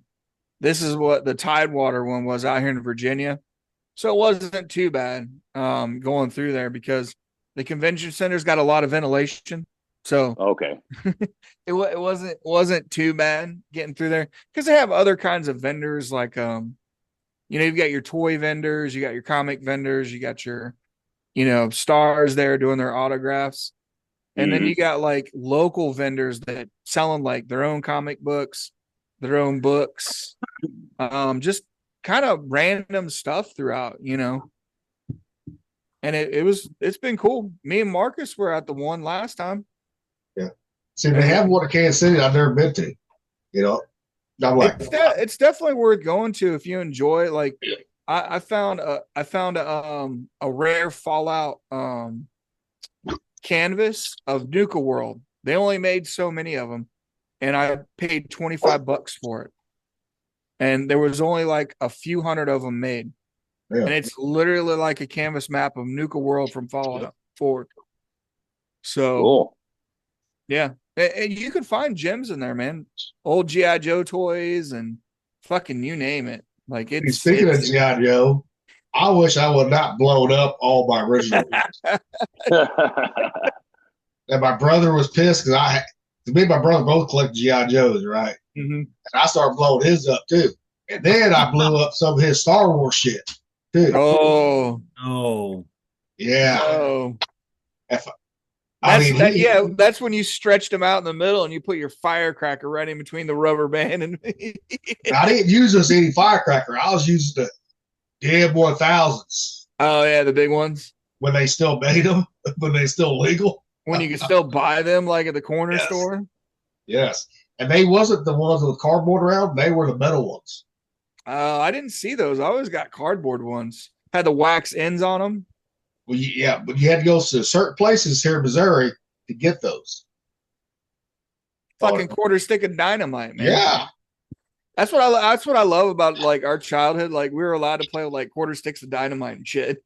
Fucking Exactly. blasting caps. Like that, if you could get blasting caps, which is what they use for dynamite, Yeah. they were like twice as powerful as the fucking the M, you know, we called them M180s. And they were legal to get a hold of. Yeah. There wasn't any problem with it. And guess what? Nobody blew themselves. Black powder was always fun too. Yep. We used to make black powder bombs out of the old film cases. Fill that up, Yeah. duct tape it, and then put a cannon wick in it. Man, you can go fishing with them motherfuckers. Oh, hell yeah.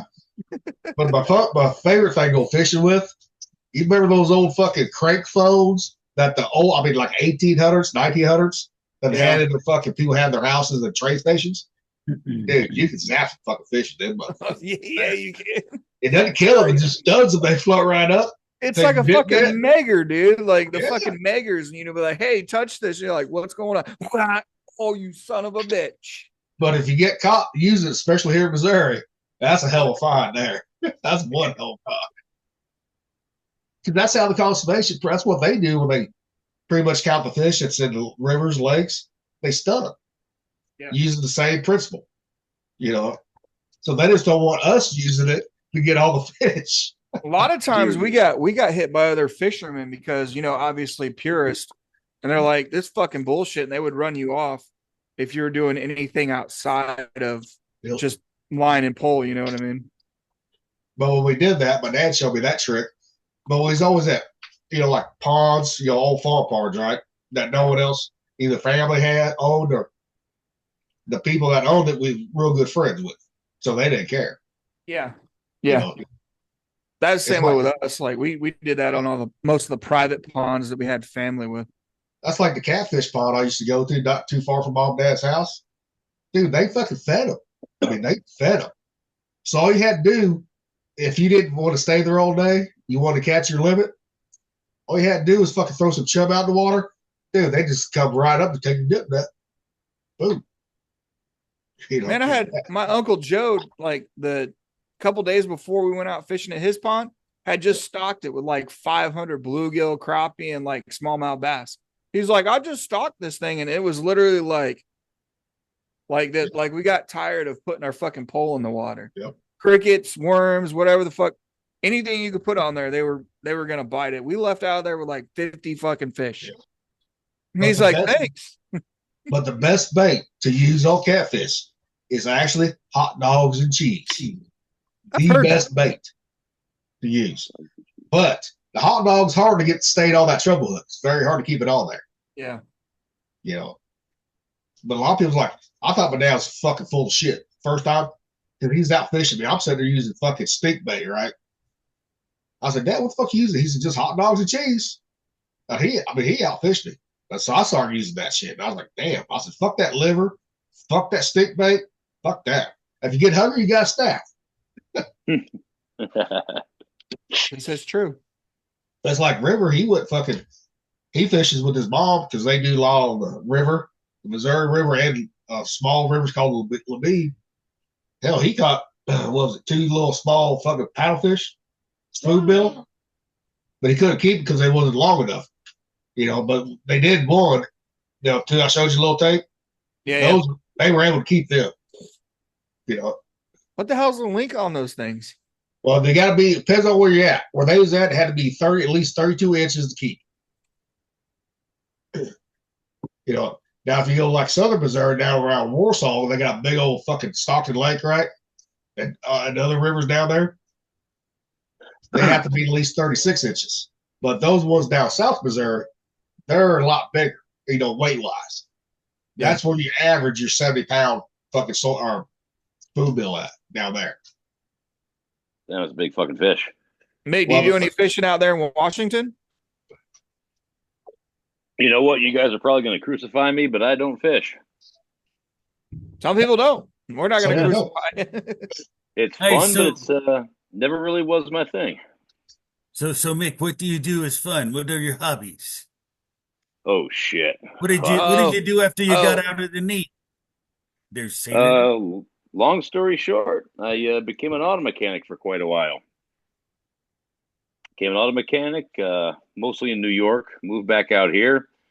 Had a couple of odd jobs here and there for the first bit, and then I went and signed up for Boeing, and I've been working for Boeing since 2010. Ooh. So can you tell us why they keep fucking falling out of the air? Yeah, because they like to cut corners and hire unqualified people to do really important shit for not very much. That's been said before.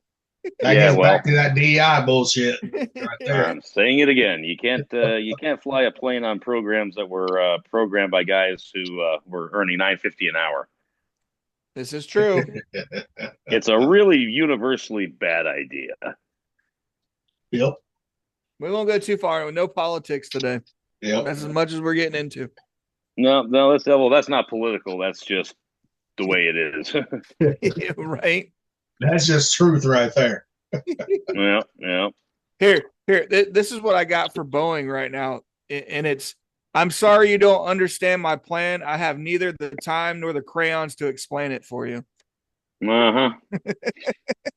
Yeah, I'm not gonna lie, man. We have a bad habit of making shit up as we go along. Yeah. And that's sad, as big as Boyd is right now, how long they've been in business doing this shit. Mm-hmm. They should know better. They do. That's the piss part about it. They know better anyway. That's just, yeah. I mean, it's just that fucking weird. See, Becky, you see, we talk about anything and everything. We don't have a little set script or nothing. Excellent. Sometimes we do. Sometimes we have a little bit going on. Yeah, but most time we're just fucking winging it. Yeah, fuck it. Hey, Gilly, I got one for you since you're the single one. The only way you're ever getting laid is if you crawl up a dragon's ass and wait. Damn. I'd fucking dragon. Hell yeah. I'd be like Donkey on fucking Shrek. I love this deck, man. I bought it for my youngest, or not my youngest, my middle, because he plays D&D. Hey, did you lads see the video that said that the donkey in Shrek is the donkey from Pinocchio? It's Pinocchio's friend. No, I didn't. Some kind of conspiracy. Interesting fan theory. Yes. There's a ton of them. There's a guy online that does that shit too. He'll go back through the movies and stuff. Yeah. Like the sunken ship from Peter Pan and Tinkerbell and Captain Hook and shit. Well, they do it on all the movies too. I see that guy. Yeah, you seen him? Yeah, well, yeah. And some of his theories make sense. They really do. Yeah. Some of them are just way the fuck out there. It's like he's smoking some good shit right there, or fucking taking some good acid or some good shrooms. I got one for Leprechaun's fake pot of gold shit. This is what a leprechaun's gonna say to you. I want you to know that I've wiped each and every one of these gold pieces through my ass crack. Have you guys ever seen the video Ass Pennies? No. No. Okay. I can't even begin to describe it to you. Just go on YouTube and look up Ass Pennies. It's about a dude who sticks pennies up his ass, and he does it all the time, and then he goes and he shits them out, and then he pays for things with the pennies to have the satisfaction of knowing that somebody most likely that he knows has his ass pennies in their pocket. Oh shit! And that's what that card's right there for. Like fucking people, man. That's perfect. Just look up ass pennies. It's funnier than fuck. It's so wrong, though. So wrong. Hey, dude, you're the one who brought up coins in people's asses. Okay, That's true. That's true. I did bring it up. It is on the card. I'll look it up, but damn, I don't want to go down that rabbit hole. Somebody already went down it for you, buddy. It's all good. It's going to be something insane. Because that reminds me of being overseas and Guam and all that shit. Seeing a fucking pigeon come out of a girl's fucking U-Haul, right? And ping pong balls flying out of there. And a girl picking up the change on the table with her fucking pussy lips. And then you say, give me a quarterback or a dime. And she does. I'm like, what the fuck?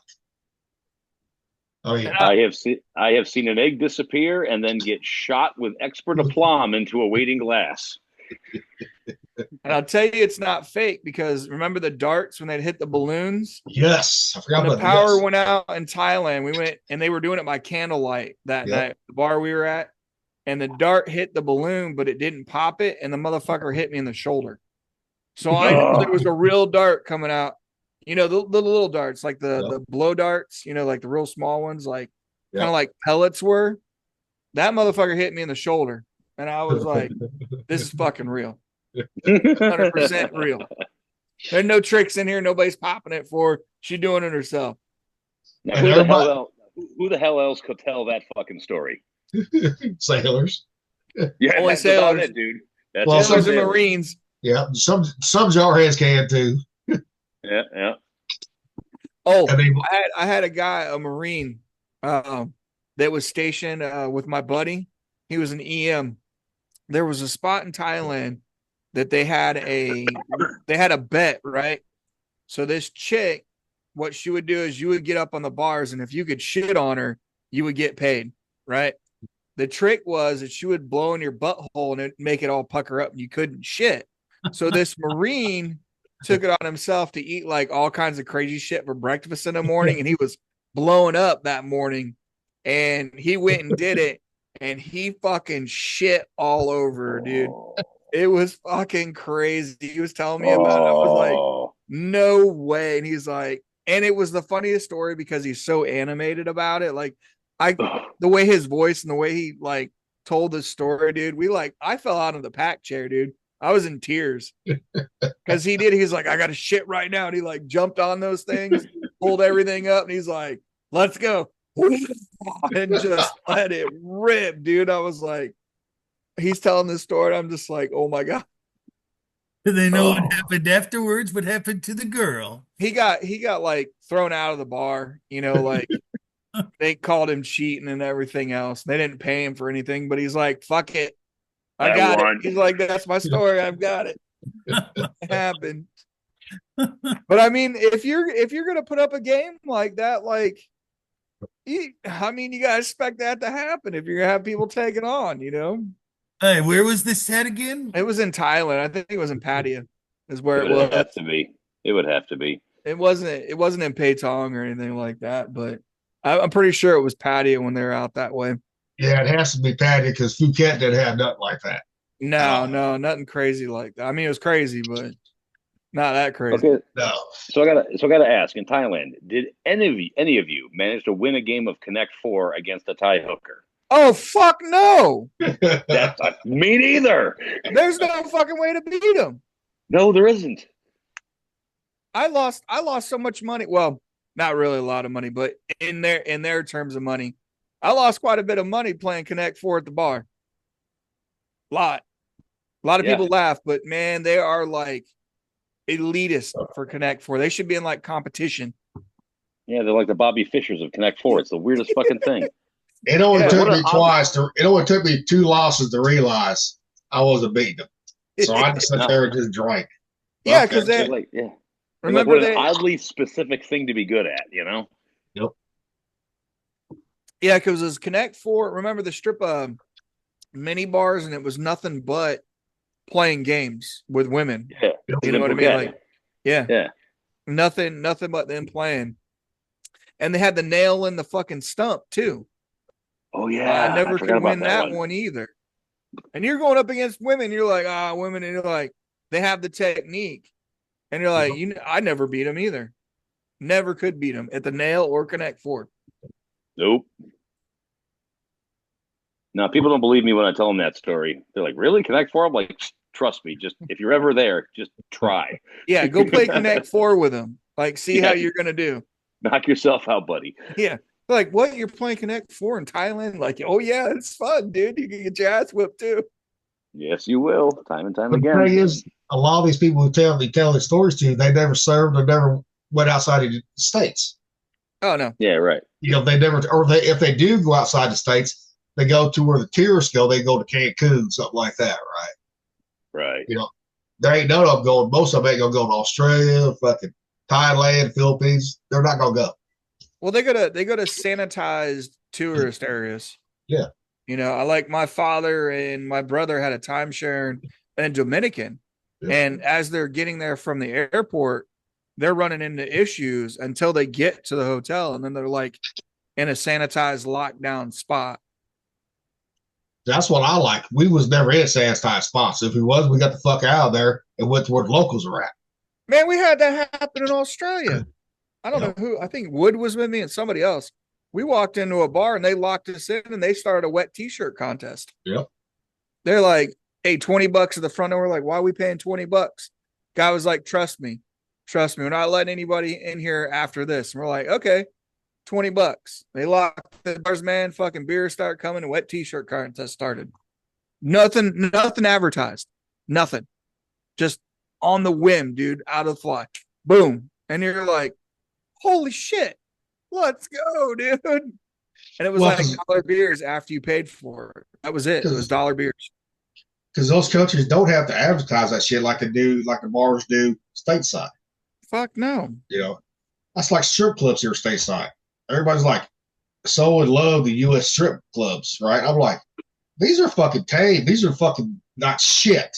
I said, get your ass over to fucking Thailand, fucking Australia, fucking Philippines.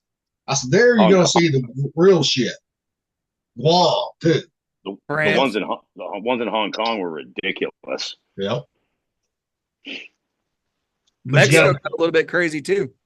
But Hong Kong, you gotta be careful in Hong Kong because the triads. We gotta behave. Yeah. Hey, what did you see, Nick? What's that? What did you see? Can you talk about it? Well, what they have there is, it's a different setup over there because you go in there and you have to buy them drinks. Yep. And the drink is just soda. It's all it is, just a little teeny cup of soda, but it costs like $10-15. Yep. And so you got to buy the drinks, and that's how the whole thing transacts. You know, it's like way different over there. Oh, yeah. That's the same way the Bobby Drinks bars was in fucking Japan. That Good used to go to. And I'm like, dude, does she not even drink? She's drinking soda, motherfucker. You're sitting there drinking, getting drunk off fucking Crown and Coke or off Crown. Dude, all they're doing is taking your fucking money. That's all they're fucking doing. Oh, yeah. You know?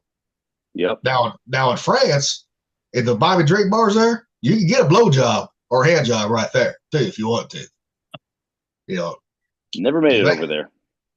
Hey, man, I got told you I got thrown out of a Russian fucking strip bar in France. Yep. That's got to be a little bit crazy to get thrown out by the Russians. Yep. Oh, yeah. I sit and talk to the doorman forever, waiting for my buddies to come out. Only because it was in Cannes, France. You know, Cannes is like pretty, like upscale style downtown.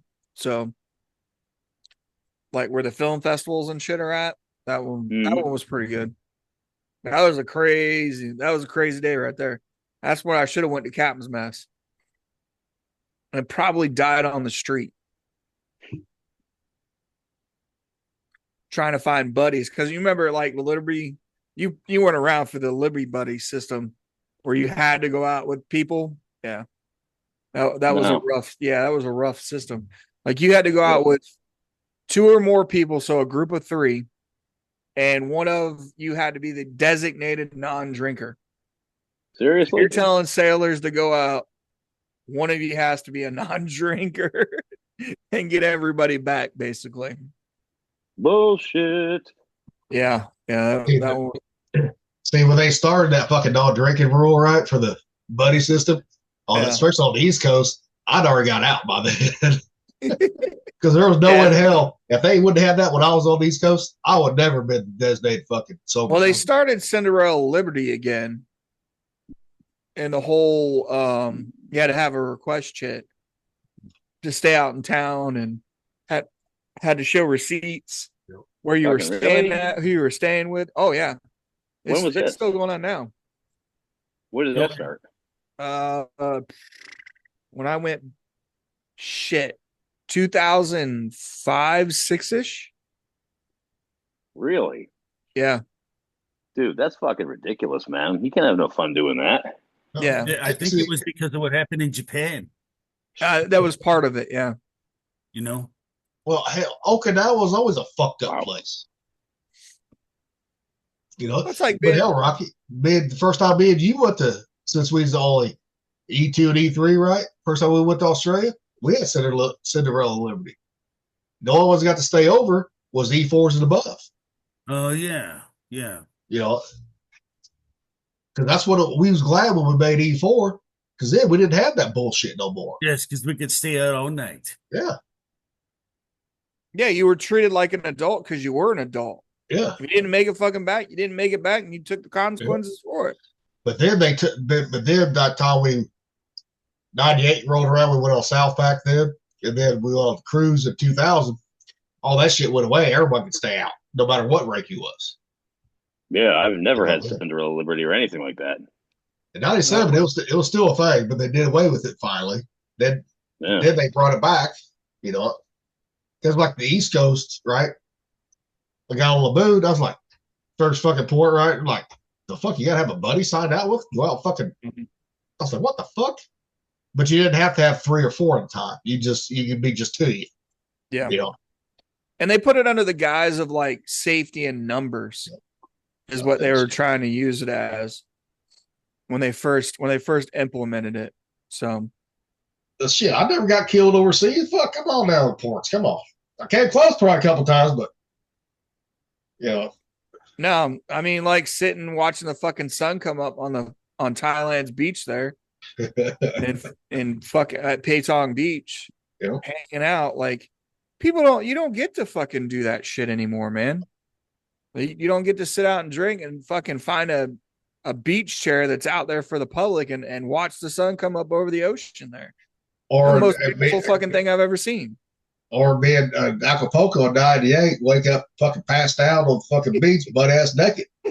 That's always you because you're always running around butt ass naked.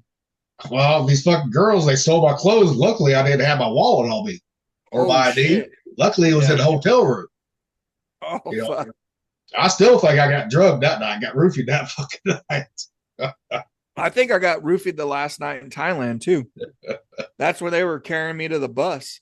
But that Well- shows loyalty of women when you're taking care of them. Well, just like that. remember Because that- they went and got my sea bag for me Yep. at the one girl's house. Yep. And then they took me to the bus stop and then they carried me onto the fucking bus.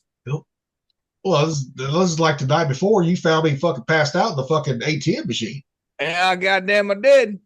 You know, so even that one, I think I still got roofied on that one too, because I never passed out like that ever again. No. You know, I remember one time we were in Phuket. Do you all remember FC3 Bachman? oh yeah, Yeah. Yeah. So we were kind of in the same area, not hanging out together, just kind of all in the same area. And he never came back to the ship that night.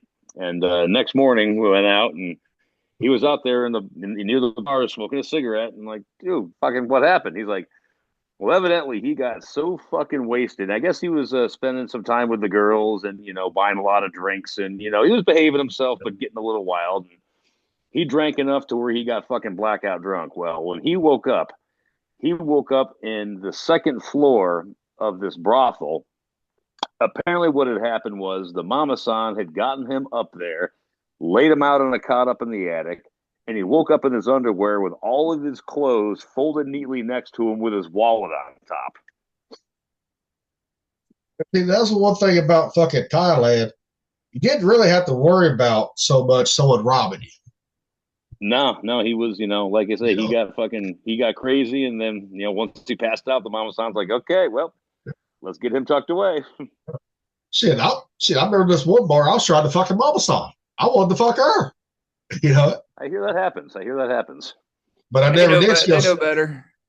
yep. She goes, now. She goes, you need a young one. I said, I want you, mama son. I said, I want your ass.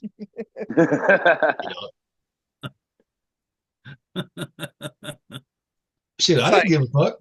I mean, I had that happen to old I don't know if anybody you remember Heinrich and stuff too. oh yeah. He had that, like, they took care of him and we were in Panama for this one and he had passed out, in the room and they left like a little fucking washcloth over him because he was butt ass naked.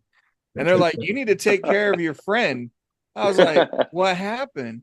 They're like, he's passed out on the table. So I had to get this big fucking over 6 foot tall dude up off the table and going again, you know what I mean, with a little ass washcloth covering him. It's like, come on, man, seriously. Trying to avoid the junk. Yeah, like, all right, I know what's gonna happen. This is gonna flop out at me, like, boom, ah, shit, See, speaking of Hydrick, he's in the Philippines right now, scuba diving. I know he called me, right after we had talked about finding him online. Yep. He called me. I was like, "Who's this fucking Montana number?" And I answered it, and he's like, "Hey." It's me. And I'm like, what the fuck, dude? And we talked for a while and talked about the show on the podcast and stuff. And he definitely wants to come on. He's just like, I'm gonna go dive into the Philippines right now. And when I get back, we'll get in touch. So Yeah, because I told him, I said, you need to come on the podcast too. Yeah. Yeah, he's got some fucking stories too, because he stayed with me Yep. almost like every night. We would, like I said, we'd split a case of fucking Milwaukee's Best Ice because it was fucking $10 for a case. Oh, dude, that was my first party beer in high school. That's the first thing I ever got drunk on. The first thing I ever puked on. That fucking Beast Ice, man. Oh yeah, the beast was there, man. We fucking we'd split that case. And I mean, 12 beers doesn't sound like a lot, but when you're drinking the beast, the old ice beast, you're getting fucked up. Yes, you are. Fucked up. Yes, the beast will give you the worst shits the next day, too. Yeah. Boy. Man, we had to push his car one morning, too. Kind of like drinking Bush beer. I can't drink Bush beer. I can drink it. God damn, I got diarrhea next fucking day. I'm like, Jesus Christ. I'll blow you I out. get that with PBR, man. It comes out of my asshole the same way it came into my mouth. I can't even drink PBR no more without holding my fucking nose because of the stench of it. Yeah. They changed the recipe over the years because PBR didn't used to be that bad. No, because I remember when he hauled hay in high school, the old farmer, fuck, he'd feed us fucking when we got done. Here go, boys, here's some PBR, here's some beer. You know, we'd sit there and drink beer with the old farmer after we got done hauling hay. Mm-hmm. It was good, but when I came home in 2004, me and my uncle, well, my uncles lived next door to mom and dad. So my dad would go over there every now and then in his garage. We'd drink beer, hang out, right? Bullshit. And he had the fucking PBR. I couldn't drink it without holding my nose. And Dad's like, this ain't the same PBR that we had growing up or back in the 80s and 90s. They, like, you little you're right, they changed the formula. What they did. Yeah, something changed with PBR because it used to be a decent beer to drink, and the damn thing won fucking awards. I mean, that's why it's Blue Ribbon. You know, the original was, a great beer to drink, and then I don't know, somewhere along the line, it just got really like bad. Well, it's like Stag. I like Stag beer. A lot of people don't. Old Stag. I didn't mind Schlitz. No, I like Schlitz too. I thought you were gonna get some Mickey's, man, for some green beer tonight. Speaking of that, couldn't find them. No hand grenades. I could not find a Mickey's here. I cannot stomach Mickey's, man. I went through a malt liquor phase back when I was in C school, dude, because it was cheap and powerful. Like, you name it, Colt 45, Hurricane, Old English, all that shit, drank it. Mickey's is the only one that I would puke after about a half a 40 of every single fucking time, man. I could not keep that shit down. Oh, we didn't drink the 40s. We drank the little hand grenade bottles. Little hand grenades? Yeah. Yeah. Fuck, we'd be throwing them out of Hatch's fucking Mustang, right? Like. Incriminating evidence. No, you're right, though, that the 40s were different than the hand grenades, though. Yeah. Were they?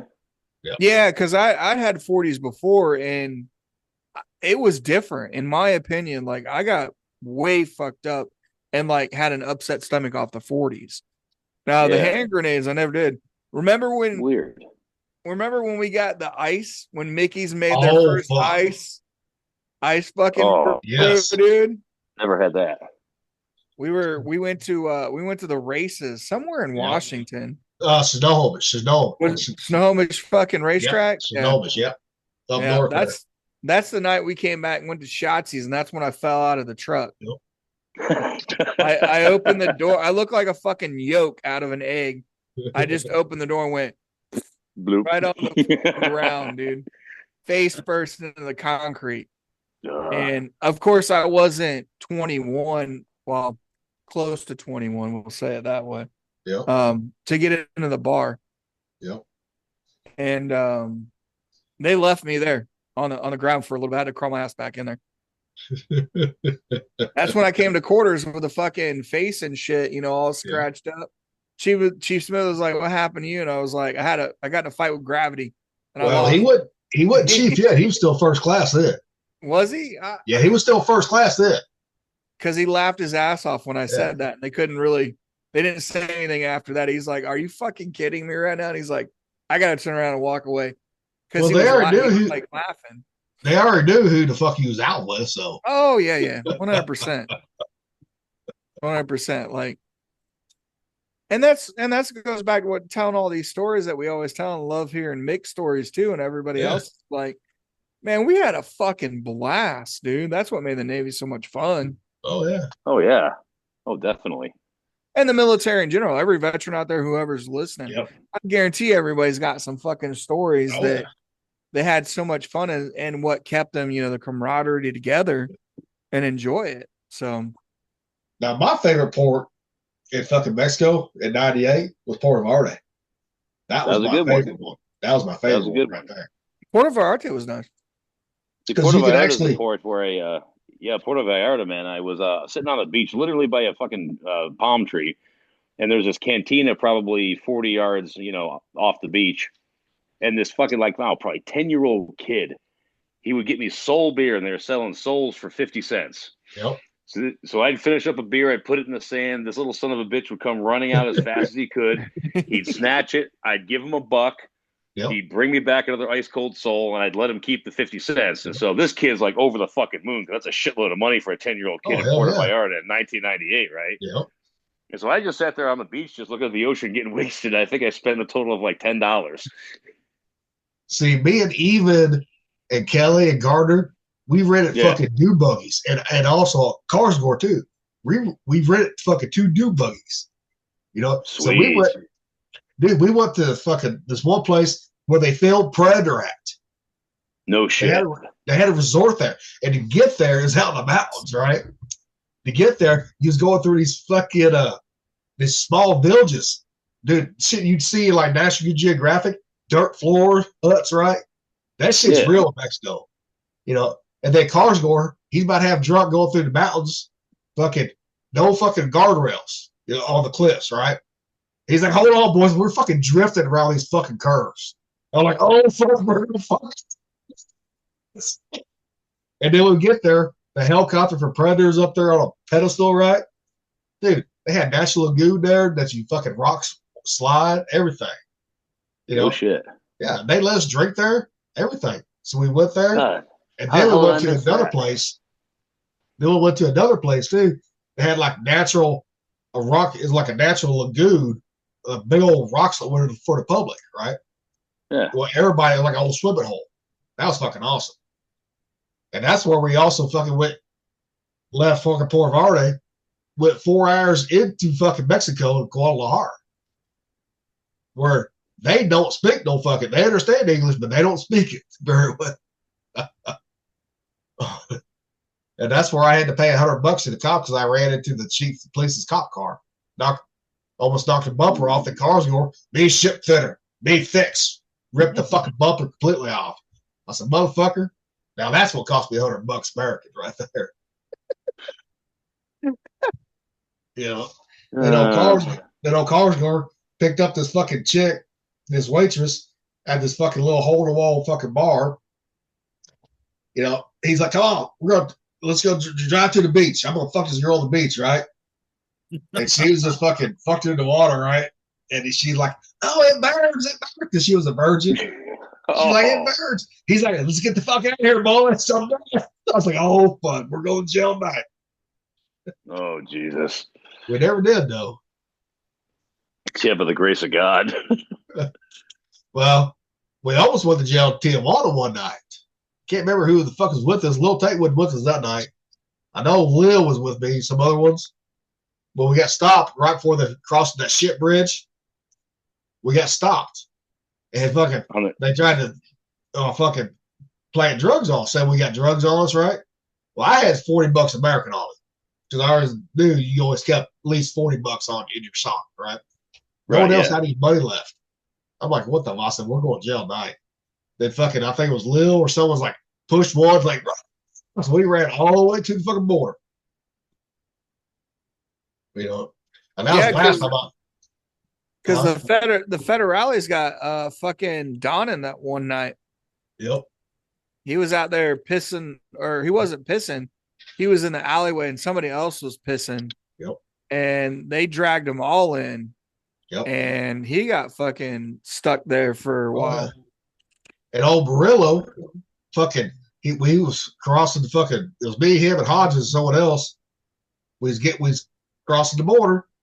Well, he didn't have his ID. He lost his ID. And he told him he was not an American citizen. So they detained his ass. We're like, dude, he's in the fucking Navy. Well, he said he was fucking not from this, not American. Like, Merlo, what the fuck, dude? You know, he was so fucked up. It was. Oh, jeez. Yeah, I got lucky, man. I went down to TJ, had a lot of fun. Never did get in any run-ins with the federales, but I heard plenty of stories. I only had one run with them, and that was it. All the times I went down Timberland, I even got to, I actually found the donkey show, too. And that donkey show is something you'll never forget at all. I'm sure. Yeah. I'm sure that was always your big thing. What? That was your big story for TJ. Well, fuck, when if there's a folklore of fucking something weird, right? You got to find it. You got to fucking find it. That's true. You do. I don't disagree with that. You have to at least say you have to at least be able to say you saw it. Exactly. Now, I feel sorry for that little girl in the way because that donkey hurt her. I mean, that donkey, she had to be taken to the hospital. Did you ever see that movie Clerks 2? Oh yeah. Was that a donkey show? Yep. Yeah. She's like, I'm horrified and I'm disgusted and I can't look away.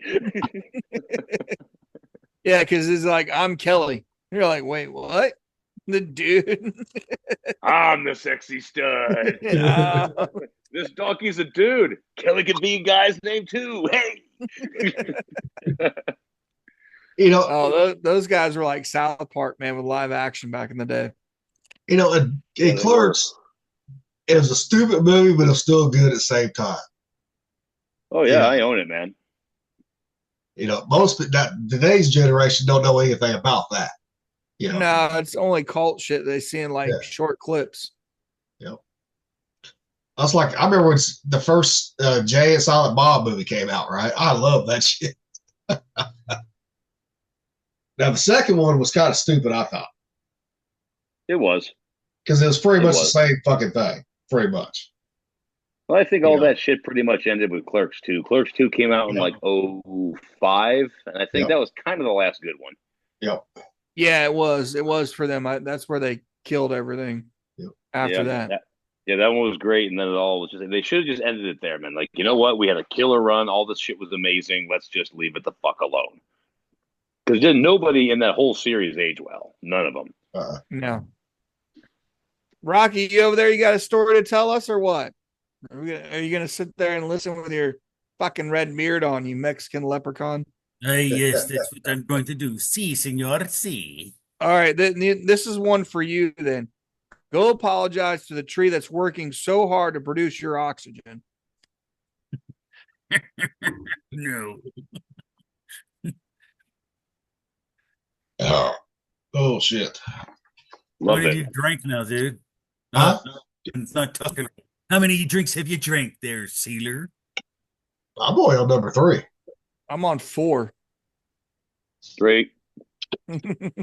He's got the White Claw too. Is that the White Claw in there? Oh, that's shit. That's a White Claw. Yeah, oh, honey, I told you they'd give me shit. Honey, I told you they'd give me shit for the White Claws. They're giving me shit for the White Claws.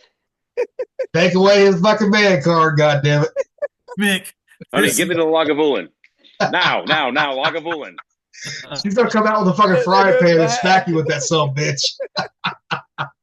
Oh, nice. Yeah, Nice. that's a good one. Nice. Oh, wrong side. There, the stain is removed. Nothing wrong with seltzers, dude. We're making fun of Thumper when he was drinking the ranch water too.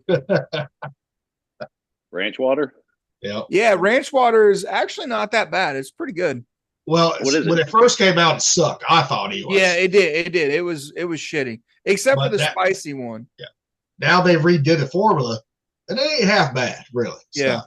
So it's a seltzer that uses like cactus and shit like that.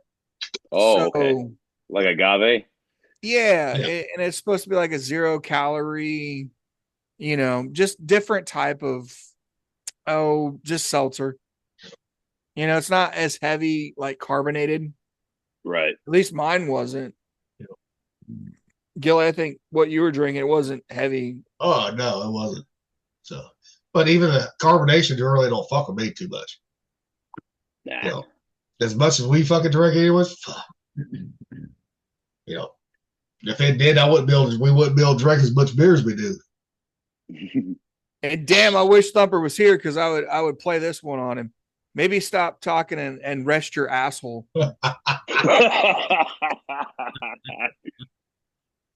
That That's it. I have to remember that one. That's a good one. that's a good one for Thumper. That's a good one there. Yeah. I wanted to give him shit. So he's not here, but we'll remind him the next time. So. Oh hell yeah! I think next time we are gonna play Cards Here Bandy. Next time. We'll see. I'll get me a deck. I'll get me a deck. Yeah, absolutely. Yeah, hell And yeah. like we say, like today, there's no politics today. Fuck politics. Fucking tired of watching the fucking news bullshit. Yep. Yeah, true. Because everybody's got EDS and TDS. Oh, wait one. I got one for you, Gilly, too, that goes along with. I hope your next blowjob is from a fucking shark. Oh. I tried. Fuck it. That reminds me of one of the better ones I've heard, kind of by proxy. It's Chelsea Clinton is so ugly that getting head from her counts as anal. And she is a redhead, so she fits into today's, Indeed she does. Indeed she does. Well, hell, I wouldn't turn her down. Fuck, I'd do it at least once. Fuck. Well, Bang that little murder machine. You know, hey, you ain't got to marry him. I mean, come on. That's true. Well, That's true. And then you could go this one. Yes, there's plenty of more fish in the sea, but you're alone in the desert.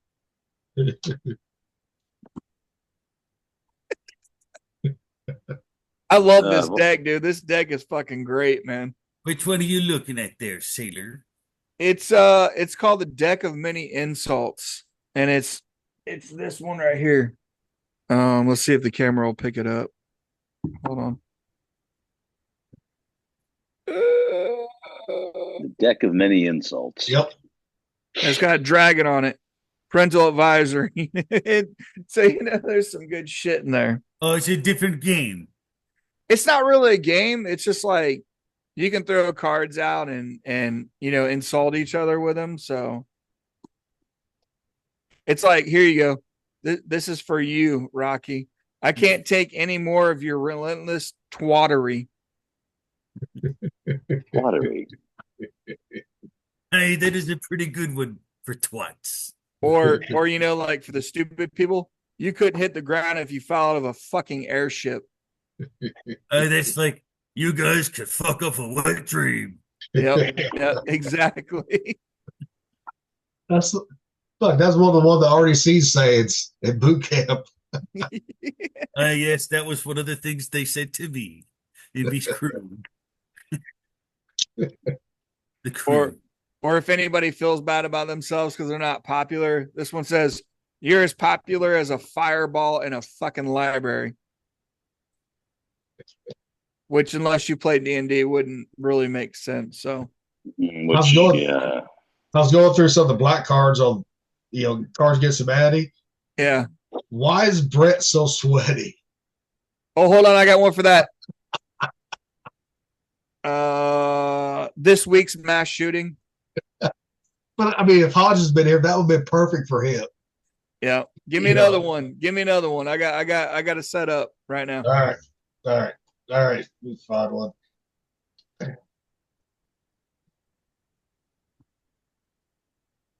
Here is the church. Here's the steeple.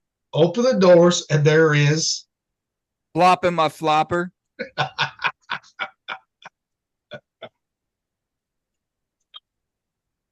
All right, but before I kill you, Mr. Bond, I must show you my big old floppy titties.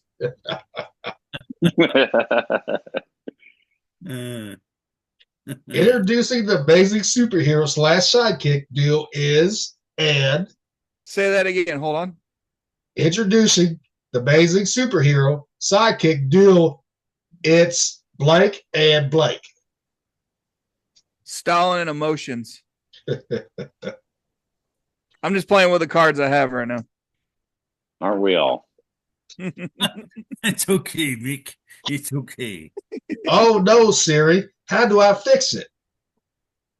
Filling every orifice with a butterscotch pudding. All right. Howdy, neighbor. Can't help but notice you struggling with blank. Need a hand? Drinking 10 5-hour energies to get 50 continuous hours of energy. As the I know mom some of people have tried five, it. as the mom of five rambunctious boys, I'm no longer stranger to. Balls.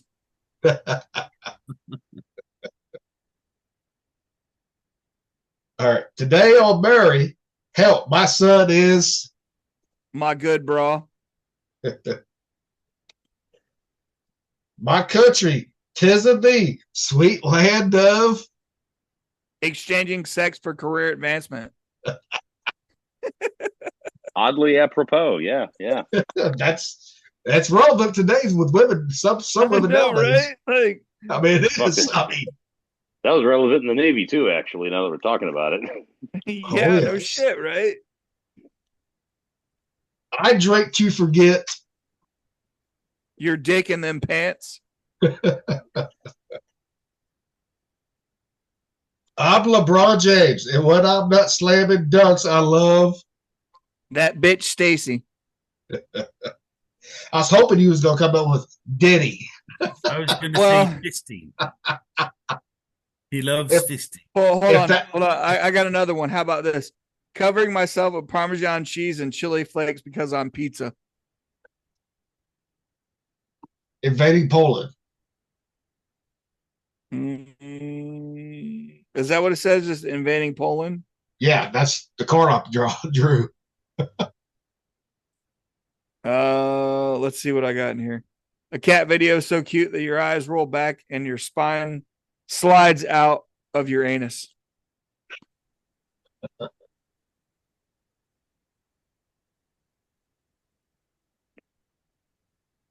All right. How did I lose my virginity?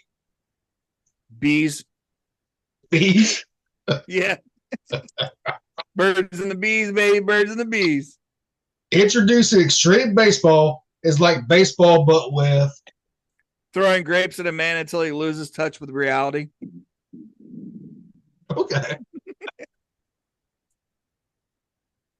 Bitch, you're nasty. You're disgusting. You're blank. Go home, bitch. Say it again. Bitch, you're nasty. You're disgusting. You're blank. Go home, bitch. A micro pig wearing a tiny raincoat and booties.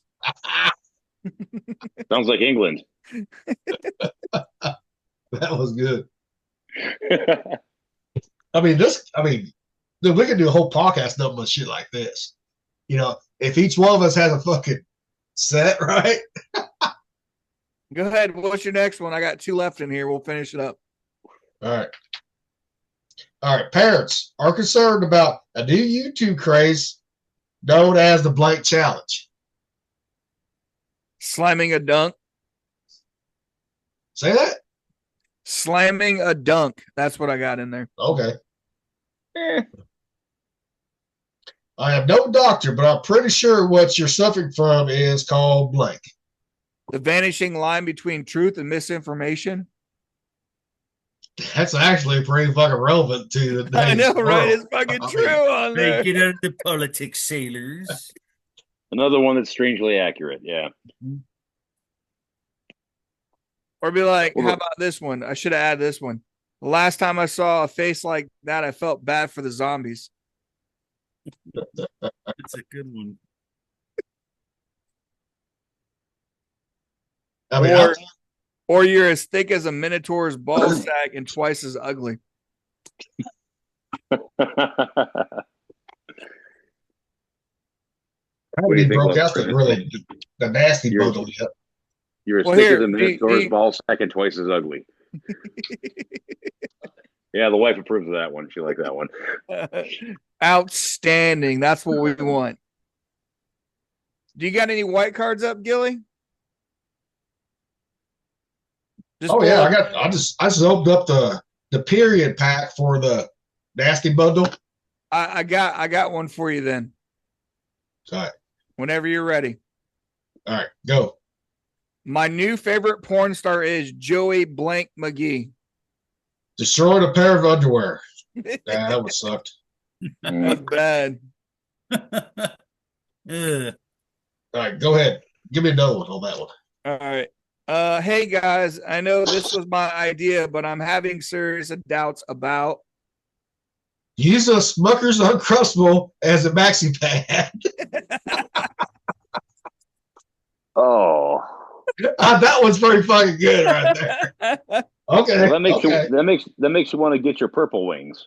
I right. already got mine. Though, so. Hey, I got my blood wings. I'm good. Red wings. Red wings. Yeah, I got my red wings on there. Oh shit.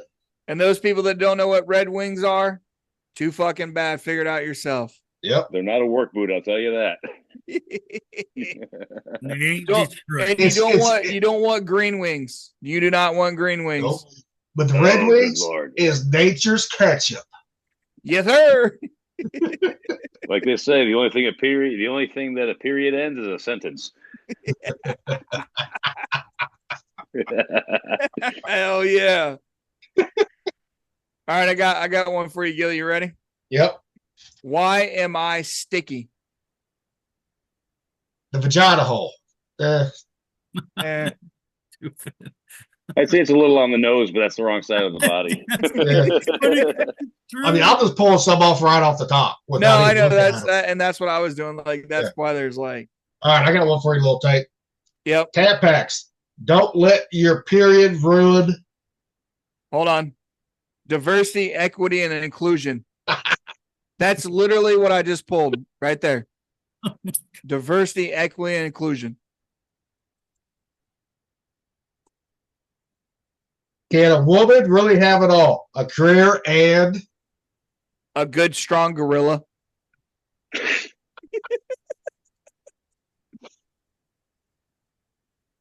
what gets me wet?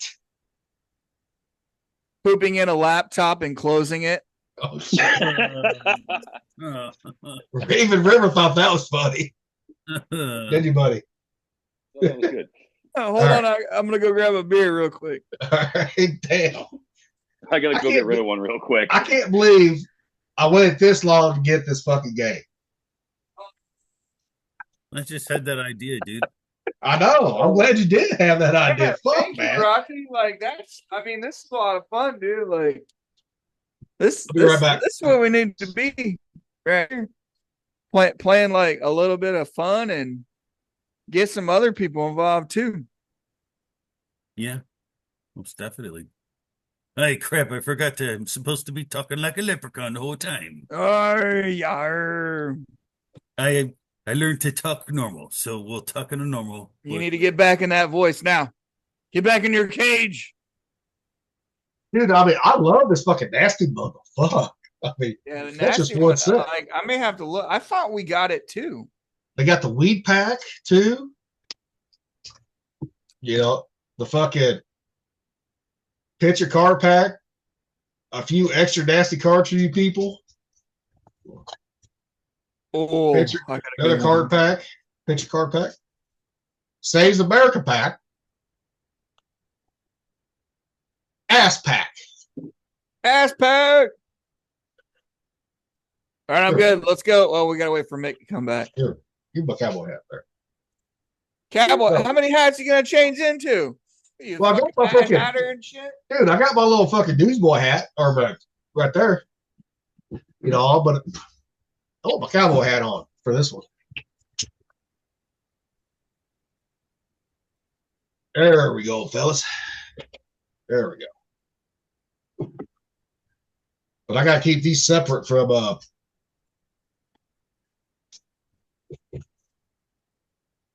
all the other ones. So put these right, keep these right here, okay? Keep that right there. Huh? We doing soup tonight? That stays right there. Are they Yeah, color you can have coded? it. Huh? Are they color coded? Like are No. the backs? Okay. Wait a minute. But I put a chew in. No, it's not. It's just you got to keep it separate from the original ones because it says the same Cards Against Humanity. Oh, yeah, that's what I was wondering. So, Well, I guess it wouldn't really matter if you throw them in there. no, I mean, I guess it would, but I kind of want to keep the nasty ones, away from the regular ones because I still got another one too.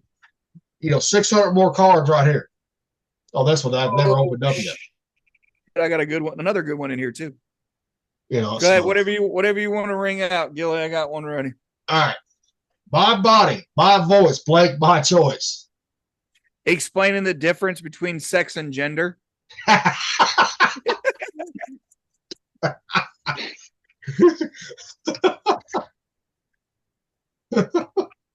Told you. I had one. I mean, and that is so true with a lot of these fucking liberals. I know, right? Like this thing is how long been out? Especially the women liberals, like Maria, like Shane. That was good. Ain't no more politics, sailors. Hey, that's part of the cards, goddammit. That's part of the cards. Here, right here. Hey, I'm the shenanigan supervisor, so I approve this one. Right there. I mean, that's good. I mean, sex and gender. That's on the card. Yeah. All right, got one. Amy making up shit. New from Mattel, it's Blake Barbie. Wait, say it again. New from Mattel, it's Blake Barbie. What? New from Mattel, it's Blake Barbie. Oh, holding down and a child farting all over him.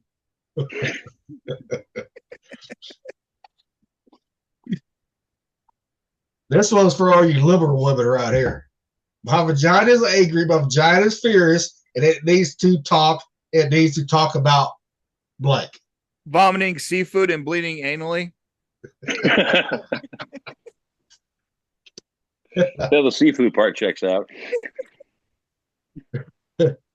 I know the anally doesn't fit in there, but that's the whole card. So that's all the black cards from that bundle there. That's all of them that you have? For the black ones, that's all. It has more white than black. Because I've got like a stack of black cards. I mean, this is just out of this little pack right here. Oh, okay. Okay, gotcha. I'm using the nasty bundle, right?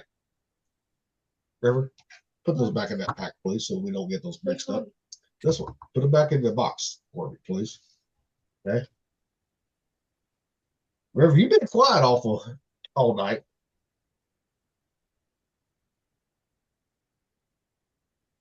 River's getting a first-rate education with us over here. All right, I got one for you. Yeah. Oh, go ahead. You ready? Yep. Oh, hold on. I got the wrong stack. Sorry. I had them split and I moved them. All right. Let me see what we got here. During his midlife crisis, my dad got really into bad bitches with fat asses. Yeah, he did. That's normal. 100. All right. See, like this, the ass pack only has like 3 black cards and. Okay. Yeah, you got to add him into the main one. Which that thing is already packed, dude. Which I'm going to once again. Everything else fucking separated. Oh hell yeah! So. All right, I got one. You ready? Right. Yep. And today's soup is cream of your ass cheeks on my face cheeks. Oh my god! All right, Mick. Yes. I had to laugh. It was funny. All right. Now, Rocky, I know you got the game too. Where's it at?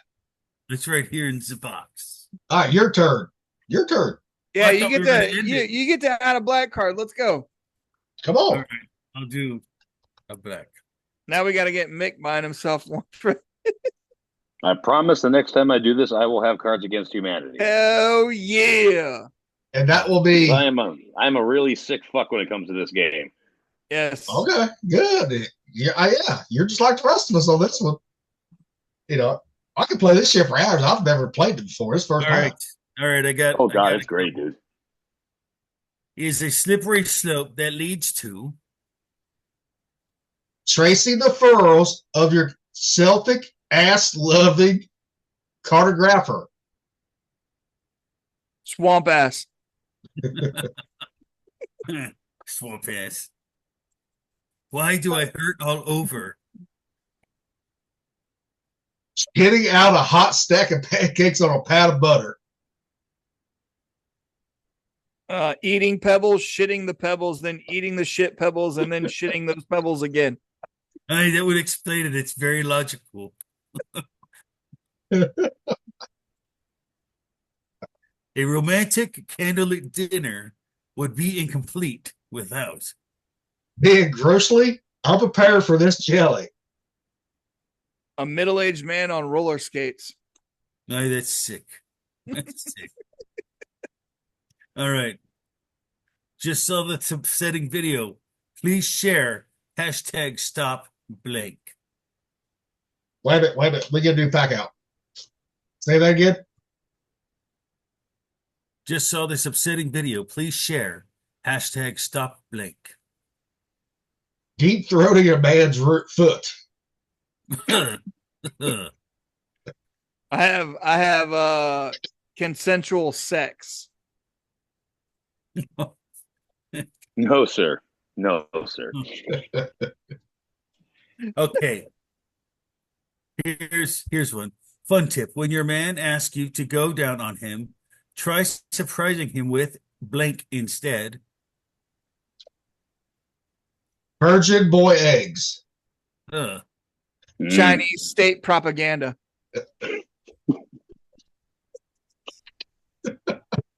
You imagine you're just about to get a blowjob, and all of a sudden she looks you straight in the eyes and starts expounding on the wonders of Xi Jinping and what a great guy he is. Can you imagine the confusion on that poor motherfucker's face? Yeah. Where the fuck did this come from? What the shit? Oh, shit. Okay. If at first you don't succeed, try blank. Loading at Alpine's IBXS ball sack with tamarind sauce. Ugh. I got girls. Mm. All right, I got one here. My anaconda don't want none unless you got blank, hun. Fake tits. Yeah, that tracks. All right. Uh, That too. My homeboys tried to warn me, but blank makes me so horny. Doing drugs with my kids. Oh. That's a bad one there. Ugh. That's hardcore right there. Yeah. All right. I like blank and I cannot lie. An erection that lasts longer than 4 hours. That's shit. Well, hell, I'm just gonna put all these together. Fuck it. So Oh yeah. You need to definitely put them up all together. shit. I mean, yeah, I'm gonna swap them out, put them all and everything together. Fuck it. Yeah. No, this is a lot of fun. I mean, we need to I just opened my box too. Like the kids have played it. Yeah. But I haven't shuffled anything yet.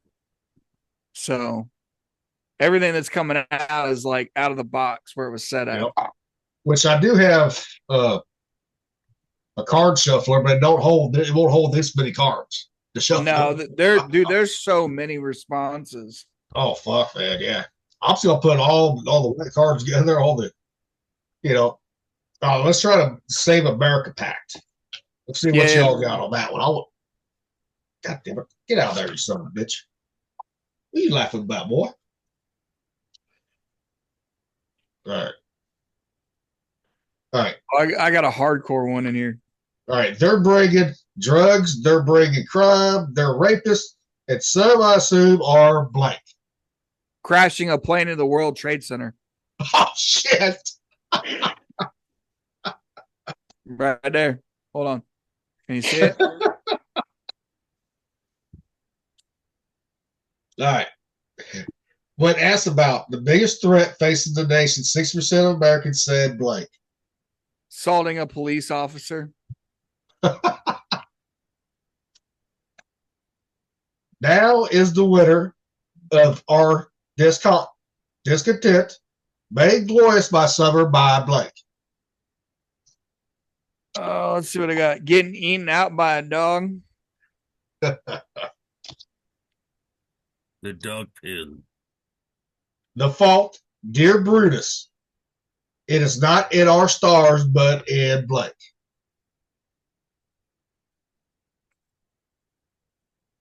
Black Jesus. Did you say Black Jesus? All right. Cry havoc and let slip blank. Say it again. Cry havoc and let slip blank. Some punk kid who stole my turkey sandwich. We want a picture, not a blank. Extremely tight pants. Yeah, that was okay. Oh, wait, Yeah. hold on. Rephrase that. Tentacle porn. Oh no. You see, son, baseball is like blank, but don't overthink it. Burgers and pussy. Yes, that was a good one right there. All right. Rocky, you got one? Oh, I don't know. I put everything away again. Oh, shit. We're All almost right, at never 2 mind. hours and 40 minutes, boys. Are we? Yeah. Oh, damn. God damn it, Billy. All right. Well, we'll close it there with the last one. Yep. Can't overthink burgers and pussy. Nope. All right, that's very true. All right, Rocky. Take us out. Pfeiffer's departing.